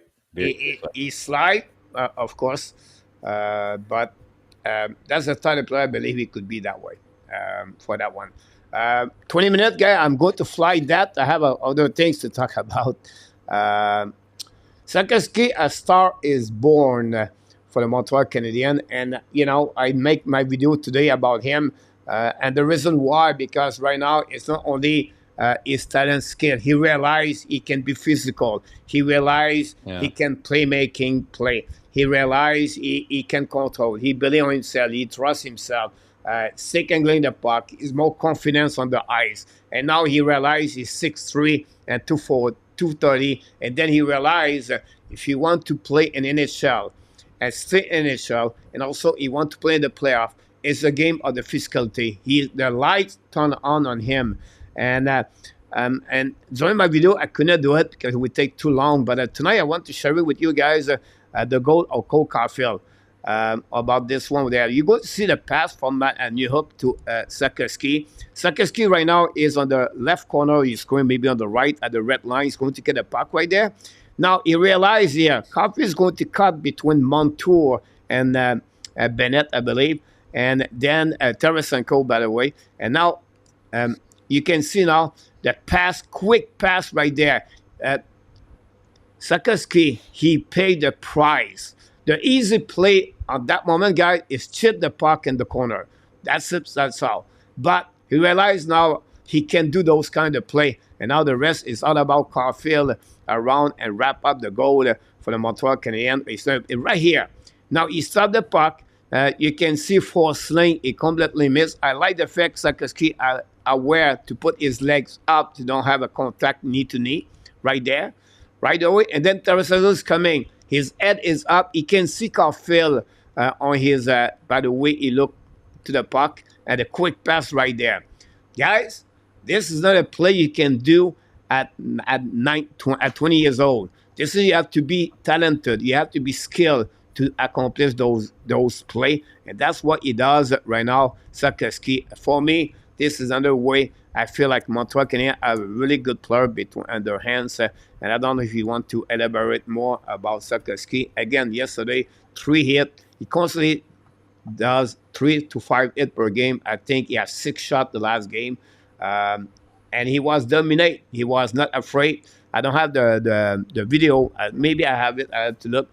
Ekblad and front of net. And for some reason, Ekblad never come back from that, right? In the game? No, he didn't come back. I look about the video. I don't see nothing happen. Is he's back? No.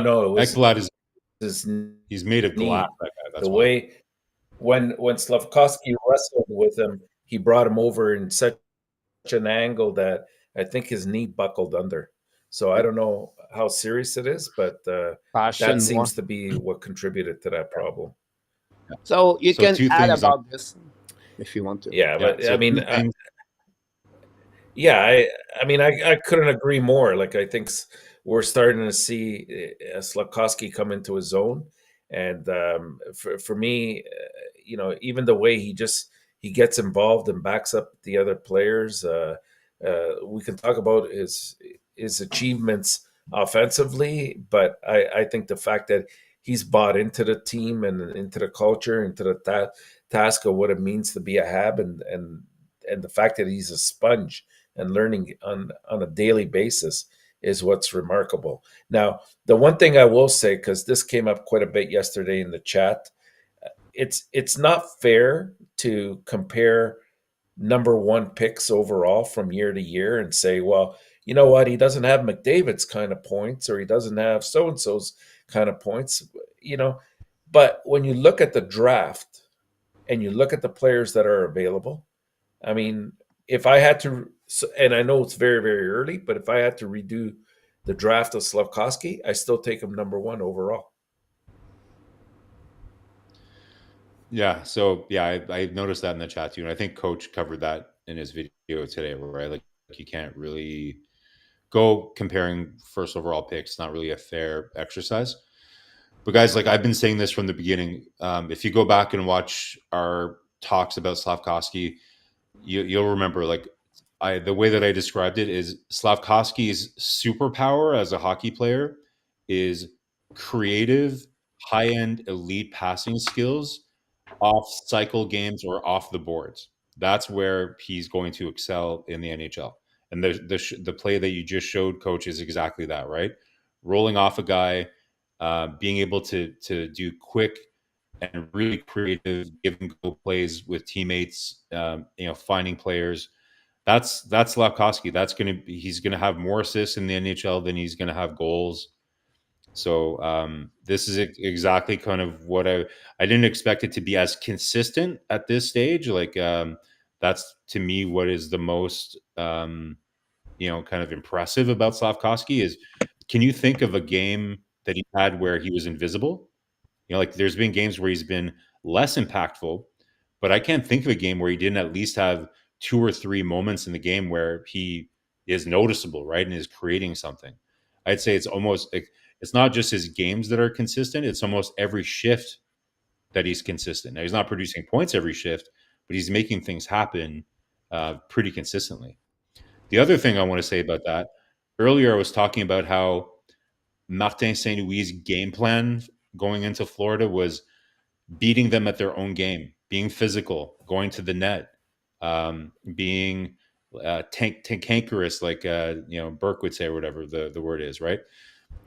To me, like this aligns exactly what we've been talking about how coachable Slafkovsky is. I would say he was the most physical and the most kind of like aggressive in the game yesterday, right? Like getting involved in scrums, all that stuff. So to me, again, the most exciting thing about this is we saw pretty much the whole team execute on Martin St. Louis' game plan yesterday, but especially Slafkovsky. He showed up. He showed up and played the kind of game that they knew that they were going to need to play against Florida to be successful.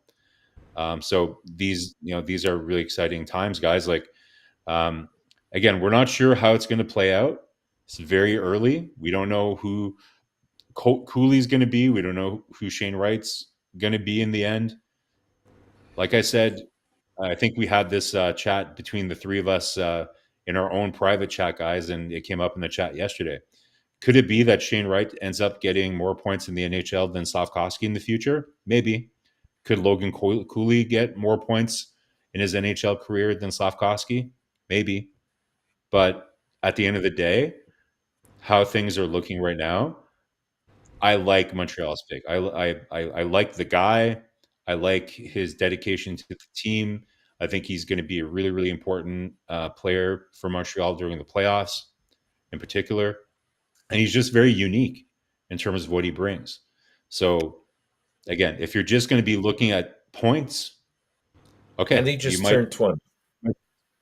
Yeah. And that's to me, like I said, the most impressive thing is the consistency, Enortap. One 8-point streak and another 9-game point streak. And it's not just about the points, but it's every game he's just consistently finding a way to make an impact. Kind of what we wish we'd see from Josh Anderson, right? If you're not scoring points, at least go win some board battles. You know, keep the puck cycle going for your line, right? Like that's what we hate about. That's what drives me absolutely bonkers about Josh Anderson. It's not that he doesn't score goals; it's the play always dies on his stick. So he's like, guys, if you look at Josh Anderson, I wouldn't be surprised if he's winning less than 20% of his 50-50 puck battles right now. And he's a big, strong guy. He goes in the corners and he never comes out with the puck. Somehow it's crazy. I don't know how is it physically possible. He's so strong and he's experienced. Like he knows how to use his body in the NHL. He's not like a 20-year-old kid that doesn't know how to use his body. But somehow he's not coming out with the puck. When there's cycles down low in the zone, he always finds a way to make the wrong play, to loop it back to where a guy is not, or making a pass where somebody is not. So to me, comparing to somebody like Josh Anderson or even other players that have all this experience in the NHL, Slafkovsky at 20 years old is just able to do those things instinctively, and he's getting better and better, and he's just so consistent at doing them. So to me, that's what is most impressive. Awesome. Let's move on. We have a few things for you guys. Martin Saint-Louis statement, I would like to comment about that from both of you, if you don't mind. That'd be good. If I can find a location, that'd be awesome. Here we go. And I think first the one is coming.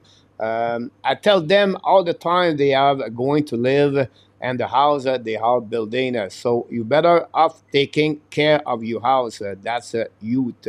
I don't want them 4 or 5 years from now being angry about the house that they build. If the house, Martin Saint-Louis talk about that way. We're going to start with Marko and then Enortap if you have any comment about this. Yeah, this is just another great, another Saint Louis-ism, that we love to see from him, right? So, such a great metaphor, and it's exactly kind of what we've been talking about, right? So, kind of like remember we heard Alan talk about planting trees that one day you'll never be able to kind of sit in the shade of, kind of thing, like that whole metaphor.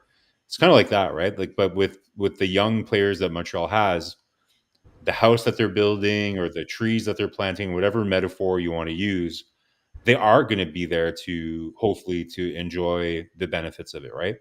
So to me, this is a really good analogy, and you can see why players on Montreal are able to kind of like buy into kind of what Martin Saint Louis is selling, right? Because it's really clear, and it's a very illustrative way to demonstrate to them how important it is, especially at the end of the season here, guys, where conceivably you could say there's nothing to play for right now. These are the kinds of ideas that make guys excited to come to the rink and to understand why these last 8 games are so important, because they're building the foundation for what they're going to do next year, right?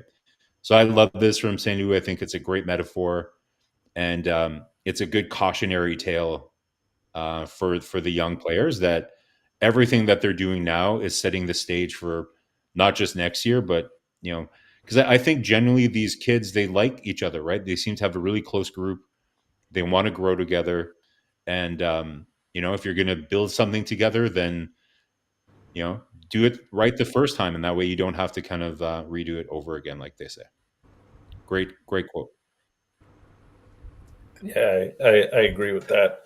I know it sounds like a broken record, but it's culture, and he's doing a great job to try to get that winning type of environment together with the team. He's saying basically, not only do I have to hold you accountable, you guys have to hold each other accountable out there. And if you see one of your players is in trouble, you stand up for them. And it's that wolf pack mentality that we spoke about earlier.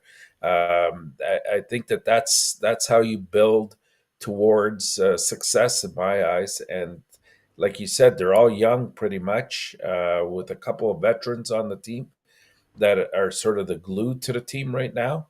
And they're building towards something that I think is going to be not only sustainable but successful. All right, let's move on. Next one. Mr. Martin St-Louis. Here we go. Marko, you can read if you want to do it. Absolutely. You got to think of the NHL as a mountain. The mountain is always there. We're just trying to climb up that mountain, and sometimes you slip a bit, but the mountain will still be there next year. So we're trying to take every game seriously and improve against the best teams. So this is, I remember this quote. He was talking about how, this is playing well against Florida, playing well against these good teams. It's important. And he was talking about Nick Suzuki as well too when he was talking about this. Is that yes, they're reaching kind of like a new level here, but it's something that in the NHL, if you're going to be successful over time, you need to rinse and repeat. You need to be able to kind of understand that you're going to need to wake up the next day and it's a new day, and you have to kind of do it all over again, which is the whole very consistent with his mantra about chasing consistency, right? And that's what this is all about, is understanding that in order to be a competitive team in the NHL, it's about having repeatable, kind of habits that are going to be able to make you win games consistently. So I think it's a very similar analogy to what he used when he was talking about young players making it to the NHL versus surviving in the NHL versus thriving in the NHL and being able to build a career. It's the same kind of thing.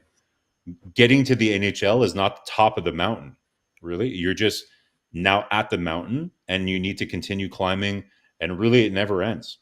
And this is a great analogy, not just for hockey guys. Like, this is life, right? Like, For life changes. Everybody in the chat, I'm sure, can relate to this. Life changes all the time. We all have challenges. Nothing is easy, guys, in life. Like, this is not just about hockey. So it's great advice for everyone to just understand that don't be discouraged that the fact that you have to climb another mountain. That's what life is. It's a great challenge. You wake up every day and you realize, okay, here we go. Time for another day, time for another challenge. And the day that you stop being excited about those challenges is the day where you stop living. So I think it's great advice, not just for hockey players, but for all of us, to be honest. Well said, Mr. Enortap. We're going to move on to the next one so you can comment about this one there. I didn't put you on the hot seat for the last couple of weeks, so I'm going to put this right now. This is a question of the night. Every night, guys, at my pool, I have a pool question at 10 o'clock p.m. And tonight, a bit different. I usually do. Tonight, Mr. Enortap, my question is this way. And which statement below do you agree with the most regarding the Montreal Canadiens prospect? Add comment below. That will be the subject. Mayo additional year with the Laval Rocket. Reinbacher should play for the Laval Rocket. Fuller to remain in the NCAA for another year. Hudson limited to Laval due to the size. No NHL play season 2024-2025. Or Beck, Jekai, Kapanen, Ekstrom all sign entry-level contract to play with the Laval Rocket. Ooh, thanks. Yeah, there's a lot to unpack there. I think Reinbacher playing in Laval next year should be a no-brainer. At this stage, I think 1 year there would serve him extremely well, and I think that's all he really needs there. If you look at Mailou right now, I know he had a slower route to his development because of the COVID and then the incident that also happened as well. So I don't know if he'll benefit from an extra year. Like, if he comes to training camp and he's ready to play, you've got to somehow get him into the lineup. Fowler, I don't know if he has anything left to prove at the NCAA level. At this stage, it would probably benefit him to move up at this stage and back up or start depending on the situation with Dobas. I mean, those are the three things that really stand out to me the most.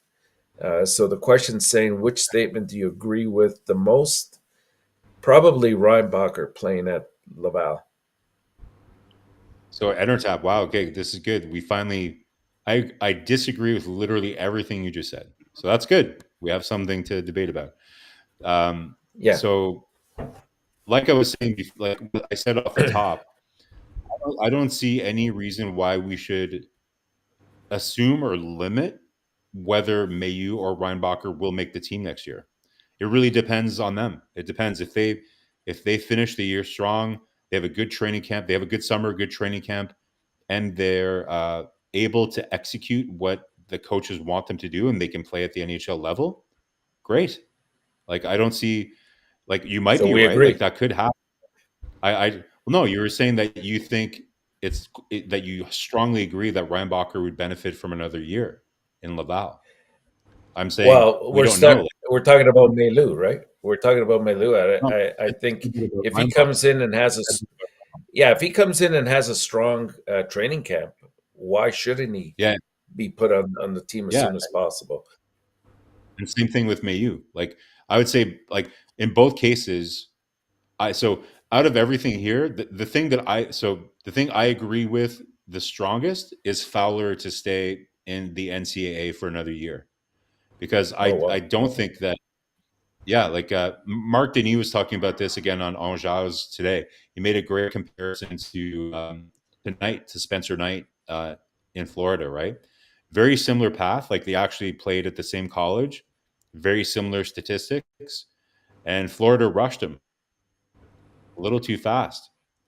So for me, like especially based on what we just talked about, how strong Montreal's goaltending has been in Montreal, how strong Dobesh had of a second half of the season. For me, you just let him go down there and get even more experience. Let him just absolutely dominate the NCAA again. So to me, that's the one I would agree with the most. And then the second place after that, because again, for me, Mayu, Reinbacher, Hudson, it's not up to us to decide or to try to guess where they're going to play next year. They're going to decide where they're going to play next year based on how prepared they are coming after the summer and how well they do in camp. But So Marco, think to me, about that's this. just a huge. Marco, think about this. If they play good on the camp, you have Yep. 10 defensemen, and you don't Yep. mention Byron yet. Correct. So Yep. I think because of the jam, I don't see them to play with Montreal Canadiens.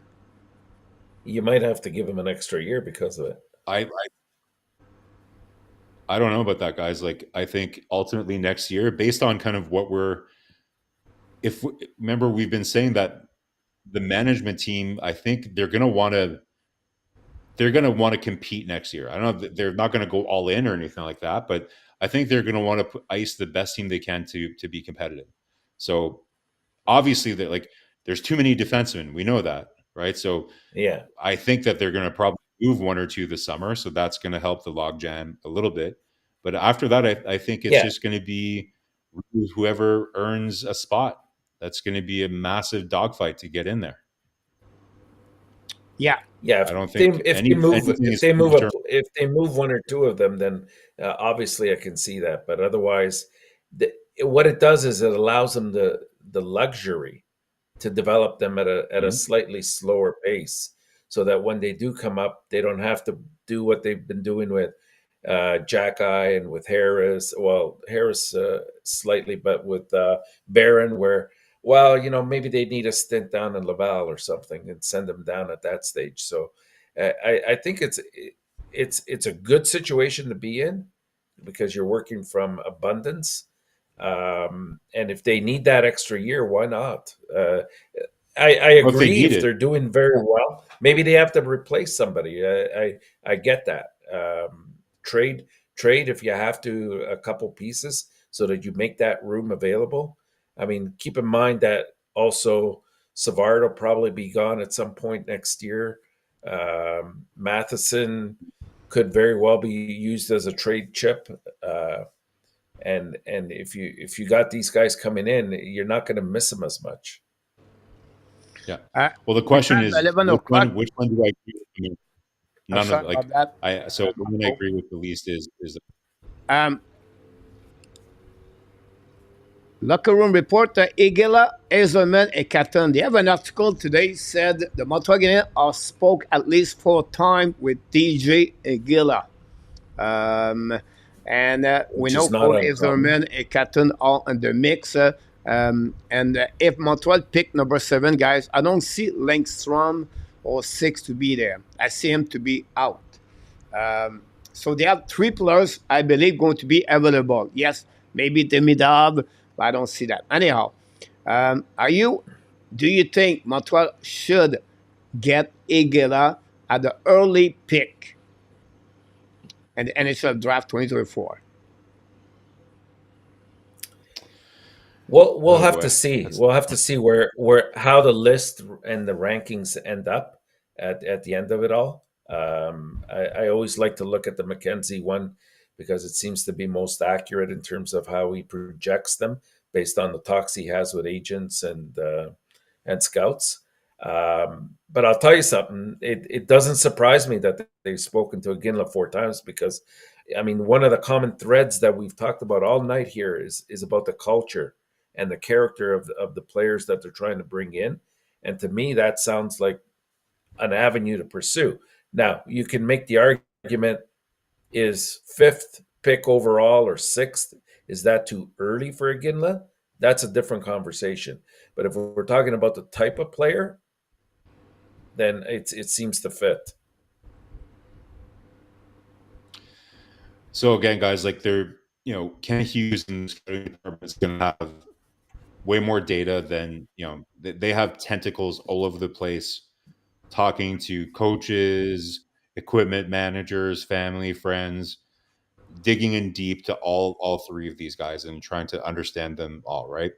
So we all understand kind of the upside for Yzerman in terms of his ability to score goals by shooting, right? So we know he's an elite shooter. Some of the concerns around Yzerman, which are well documented, is his ability. Is he going to be able to create offense, either create his own chances or be able to play a team game and get those chances to shoot at the NHL level? That's the big question with Yzerman. If he can, remember how, guys, we were just talking about Slafkovsky and how well he's learning to play well very quickly, learning how to play within the team concept and everything.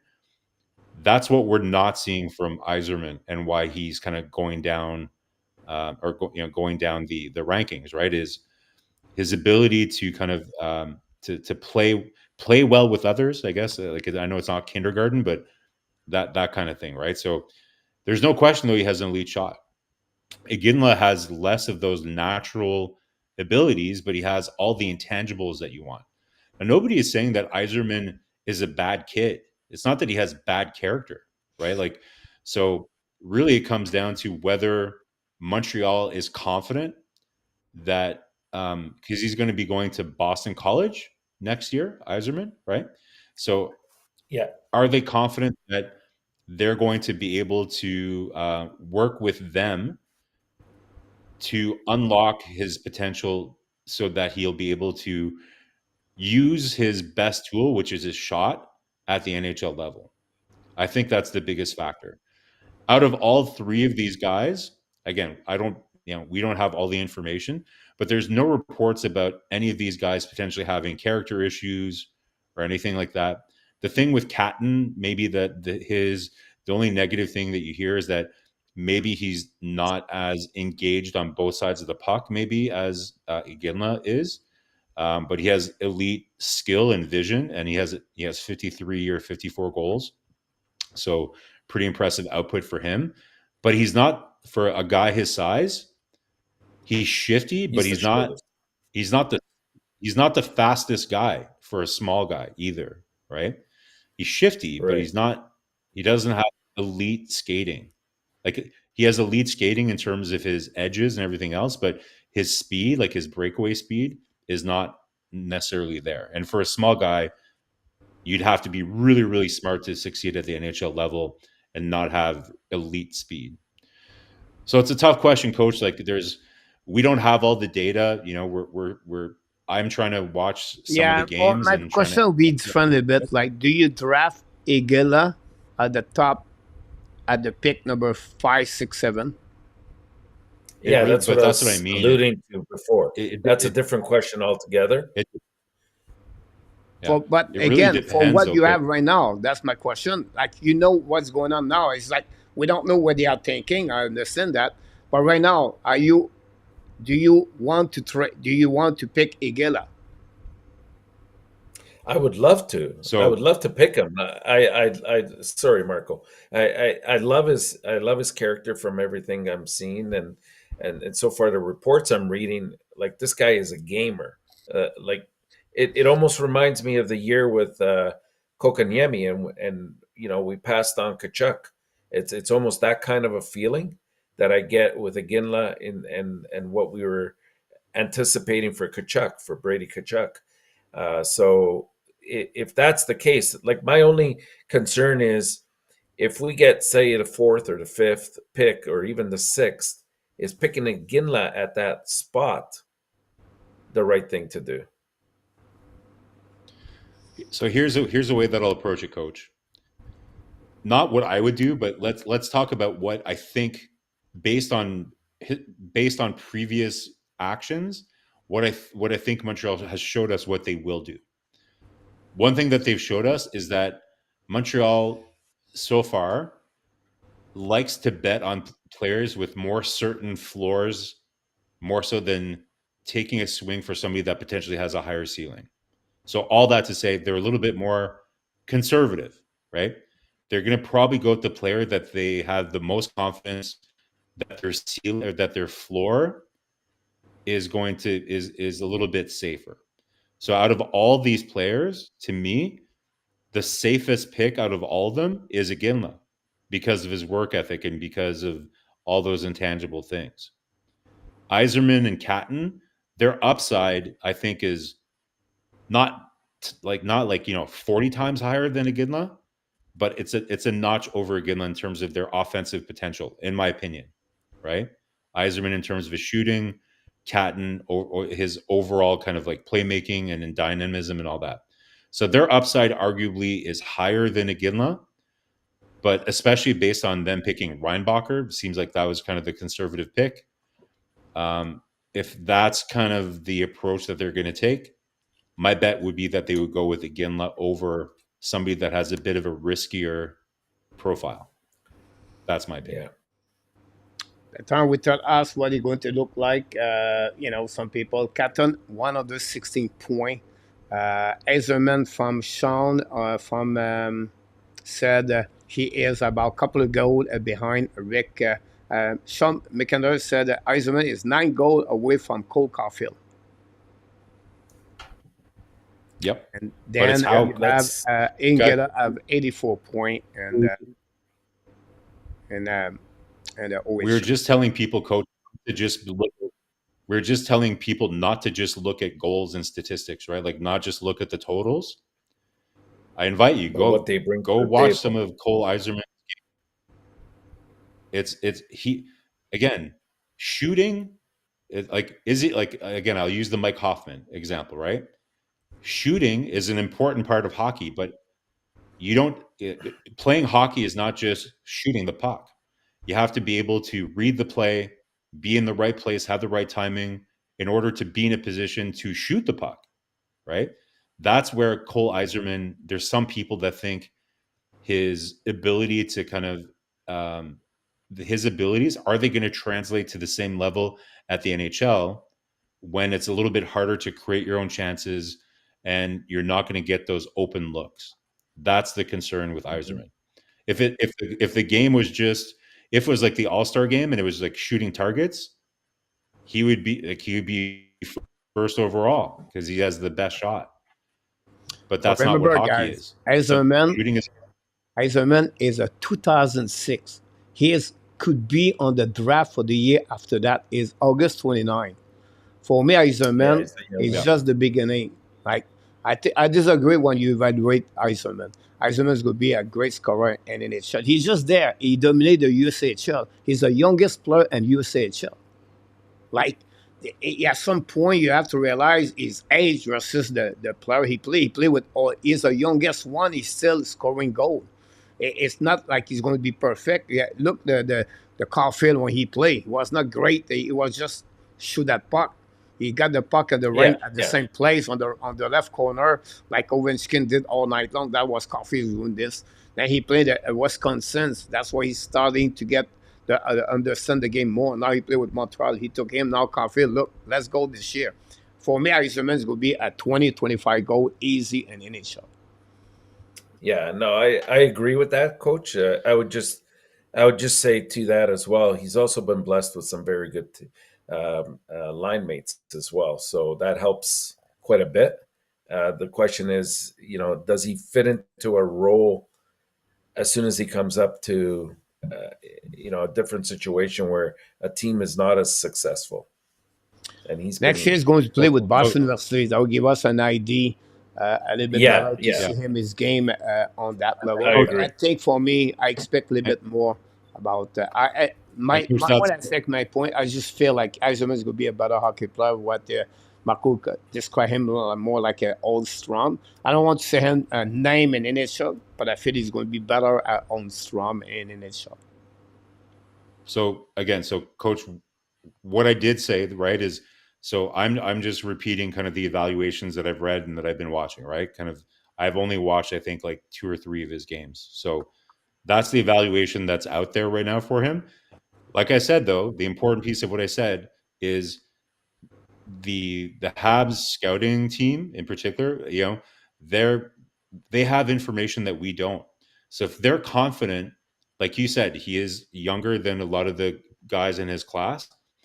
If they feel that him going to Boston College next year, and if they're confident that they'll be able to make him improve on all the things that I said that he needs to improve on, then that's who they're going to go with because his upside is higher.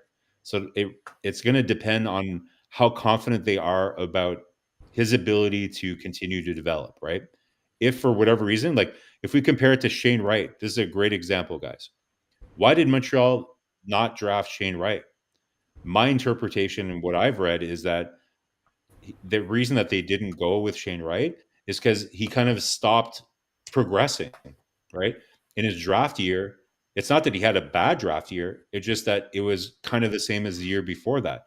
And Montreal was very, very disappointed that Shane Wright, during COVID, didn't go play in Europe, didn't try to find opportunities to try to continue to play in his draft year as a guy that's ranked number 1. So they were concerned about his ability and his commitment to getting better. So if they see anything like that with Eiserman, they're probably not going to go there because they recognize his talent, but they're going to try to find out, is he somebody that's going to be dedicated? Like we're talking about Slafkovsky and why he's doing well right now. He's dedicated to getting better. So if they find out that if they're confident that Eiserman is going to be like that, then I'm sure they're going to bet on him. But if they see any kind of flags about him not being dedicated to doing that, that's where they'll maybe go with a safer pick like Iginla. That's my stance. Yeah, because there's many other options they can go with. It's not like he's at a certain tier and then everybody falls off of that, right? So they'll go where the player takes them in terms of showing how well-rounded they are as a complete player. McKenzie put him number 4. He had him number 4, yeah. And I said to both of them, but that was, I said this week, in all fairness, to Enortap and Marko, Dimitrov is going to be the number 1 pick, and Celebrini will be number 2. That's my bold about that. And why? Because I believe San Jose going to win the lottery. Chicago will be number 2. Do you think Chicago will skip on Celebrini? San Jose's nobody's going to skip on Celebrini, Coach. He's going number 1. he's going to skip on him. I agree. The only way they go with Demidov is if it's San Jose, in my eyes, because they're still nowhere near That's being my a team point behind that. competing. And I feel like Marko and Enortap, if you bring Celebrini right now, it's going to be another. I feel like exactly they will have to surround him like Chicago did with Bedard. And I think with the bad contract they have, the situation compared to Chicago is not the same with San Jose. They try to rebuild, but they still have those contracts. They try to eliminate the Couture. Now they've got Meyer and Erdl out, but still have Lazic around that. And I think for me, it would be better for them to wait Dimitrov, because Dimitrov is going to be maybe the best player on that draft, and to wait 3-4 years at starting with Celebrini, and Celebrini will be stuck with who? Zuderland, Mike Hoffman. Ouch. I get it, Coach. Like, I get that they have a longer road for their rebuild, but I don't think that will make them choose the worst player. I don't think anybody thinks that Demidov is going to be better than Celebrini. Maybe it might end up being that way, but I don't think that's how people view it right now. So just because San Jose might realize that they're likely to draft Demidov if they're second, because I agree they might skip on Lindstrom or whatever. They might go for pure talent over a Lindstrom or something like that because they can afford to wait. But just because they can afford to wait doesn't mean they won't draft Celebrini. No, you know I don't. Mean? But I understand that. I just feel they go that direction. Yeah. The more interesting question is if Chicago gets the first pick, do you go Celebrini? Because unless you put Celebrini on the wing and you put him on the first line with Bedard, it's not an easy. They might go top defenseman first. You never know. No, not a chance. It will be interesting. Last year, guys, it was only the 4 players: Smith, Carlson, Fantilli, and Bedard. This year, it's a mass of the different players and conversation. It's not like only 3 because you have to go on different. What's fun thing? Johnson just scored a goal for Dallas, guys. Johnson, what a steal! Like Dallas Star guys, they still that one. 2019, I believe, and the pick. I think it's a 19 overall pick. Unbelievable that pick. You can go or you can stay with me. I have the quiz by name. I changed it a bit, but if you want to do it, you can. Marko, it's about guess the athletes, not only hockey tonight. I put this a bit more difficult. It's about 3-minute quiz. I don't know if you want to do it, Marko, or not. Enortap. I can say next.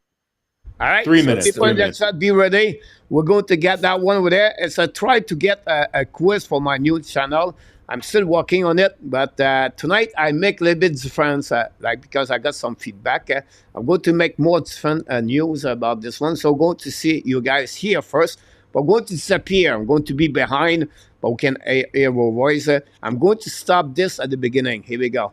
First one. The player played with the Toronto Maple Leafs and the Chicago Blackhawks. Guess the athletes.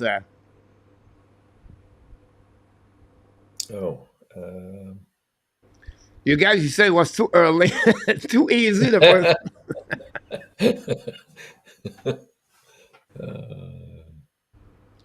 Oh, man. That's a good one. And I wish until the next time, guys, I'm going to put one letter at the time, like Marko. Yeah. But that's what we got so far. Give us a hint, Coach. Give us a hint. What year? Like what era? I cannot go that way. 90s, 2000 is the 1990, beginning of 2000. We have a winner, ladies and gentlemen, in the chat. Nice. Yeah. Nice. Okay. Nice. Steve Thomas is the one over there. So we're going to move on, guys. Number 2. Here we go.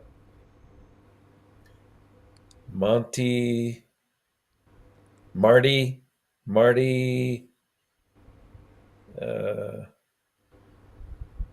Oh my gosh, what was this? Marty Flyers and the Calgary Flames.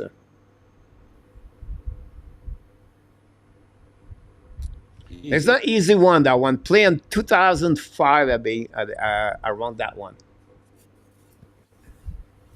Marty. Jeez. Marty Carney? Carney. Or no. Carvey. Carvey. Garvey. Not allowed this quiz, me. Marty McSorley? Too many letters. No, McSorley. Too many. Yeah. We got a winner, ladies and gentlemen. Luc Laverson did it. I gave Luke the Marty part. That's why. Here we go. That's Number hard, 3, guys.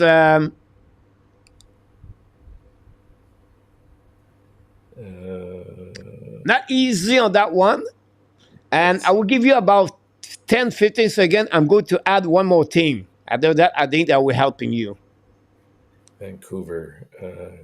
Play a 19 late 90s and middle 90s to 2005. Play with 7th strand team. Jeez. Dallas Fires again, Edmonton. Ouch. Yeah. All right. He played with the Quebec Nordic.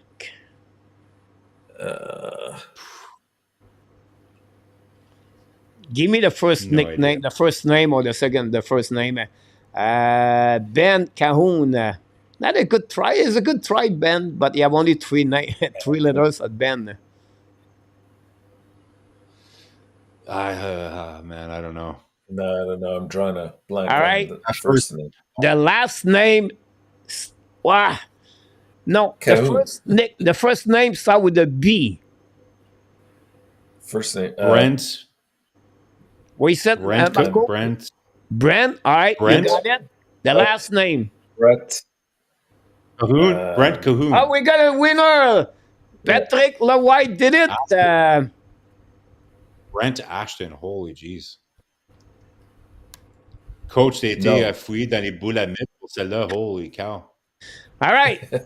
Guess your athletes. What's this? The Wizard in North Carolina. Jeez. Now we're not in hockey. There's no chance. We are in basketball. Yikes. So Washington Wizards, I'm assuming this is a relatively new player because it used to be the Washington Bullets. So that's the only thing I can contribute to this discussion, is that it's probably 2000s. Because before that, they were the Washington. Beginning 90s, 2000. We got a winner, ladies and gentlemen. Bob's did it. The first one. That's uncredited. Michael Jordan. Last one, guys. This is a good one. This one is a good one, ladies and gentlemen. I'm looking for that. Not good easy. Marko, I don't think so. He go good. But we never know. Are you good in baseball, Marko? Not bad. Not bad. Here we go. Better than basketball. Throw it up. Blue Jays in San Diego.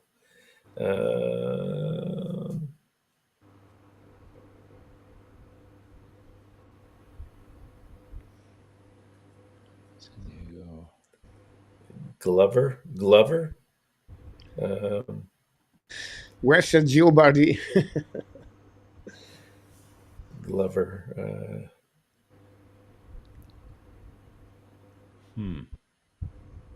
Thomas. I tried to tell you. We got a winner, ladies and gentlemen.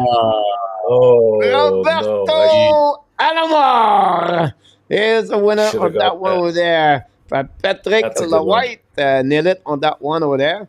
I was going to say second base, and then Enortap said Roberto. If you say Roberto, you got it right away about that one. Yeah. So it's a new kind of quiz. I'm going to grade on. I like it. So, I like action it, Coach. and that chat. I think people like it a lot, so we have to figure out something else. You know the one that I missed? The one that I missed that you used to do was the one where you had like Patrick Lawhite is the one over there for that one. There. What happening with Alamar? Like he got suspended. Oh, that was a long time ago.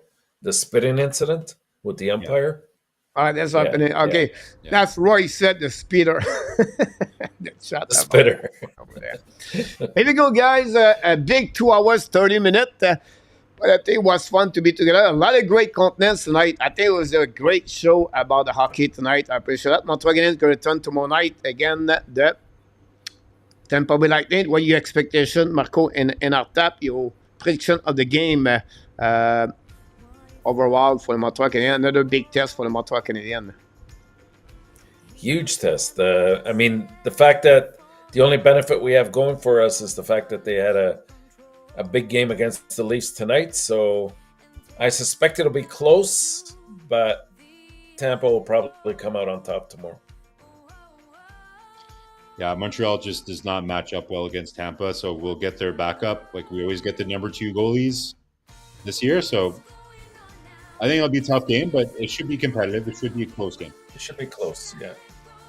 Awesome to see that. We have to finish with this one. We did it tonight. You are awesome. You are amazing. You are the best. And remember, you have greatness inside of you. It was a pleasure with Marko and Enortap to be with me tonight to entertain you for over 2 hours, 30 minutes of the Habs Locker Room Report. We'll be back not Sunday, guys, for the weekly recap. We're going to give you a little bit more information about the next one because Montreal Canadiens play Thursday, Saturday, and Sunday. And Ramp versus Jacky. Sunday. Could happen. Could happen. Will be interesting to get there. Until then, we'll be interesting about that. And of course, we want to remind you we'll be there Friday night for the Fun Friday, Saturday, and Sunday. Until then, be well, be healthy. Find a way not only dominate your day, but find a way to dominate the first half of what, Marko? It's Wednesday.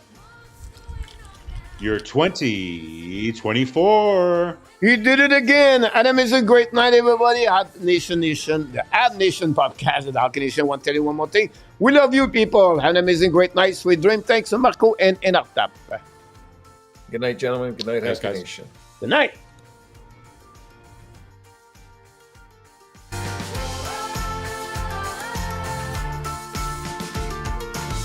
Come on, get a grip now of all the ways we parted. You showed in your own way we would stand and we would fall united. Come on, get a grip now. Just finish what you started.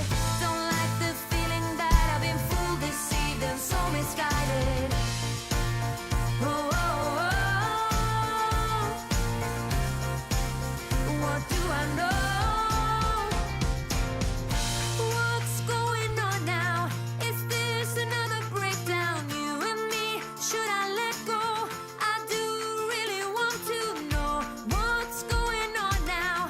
Is this another breakdown? You and me, should I say so? We're just putting on a show. What's going on now? Is this another breakdown? You and me, should I let go? I do really want to know what's going on now. Is this another breakdown? You and me, should I say so? We're just putting on a show. Oh, oh, oh, oh. Booyah!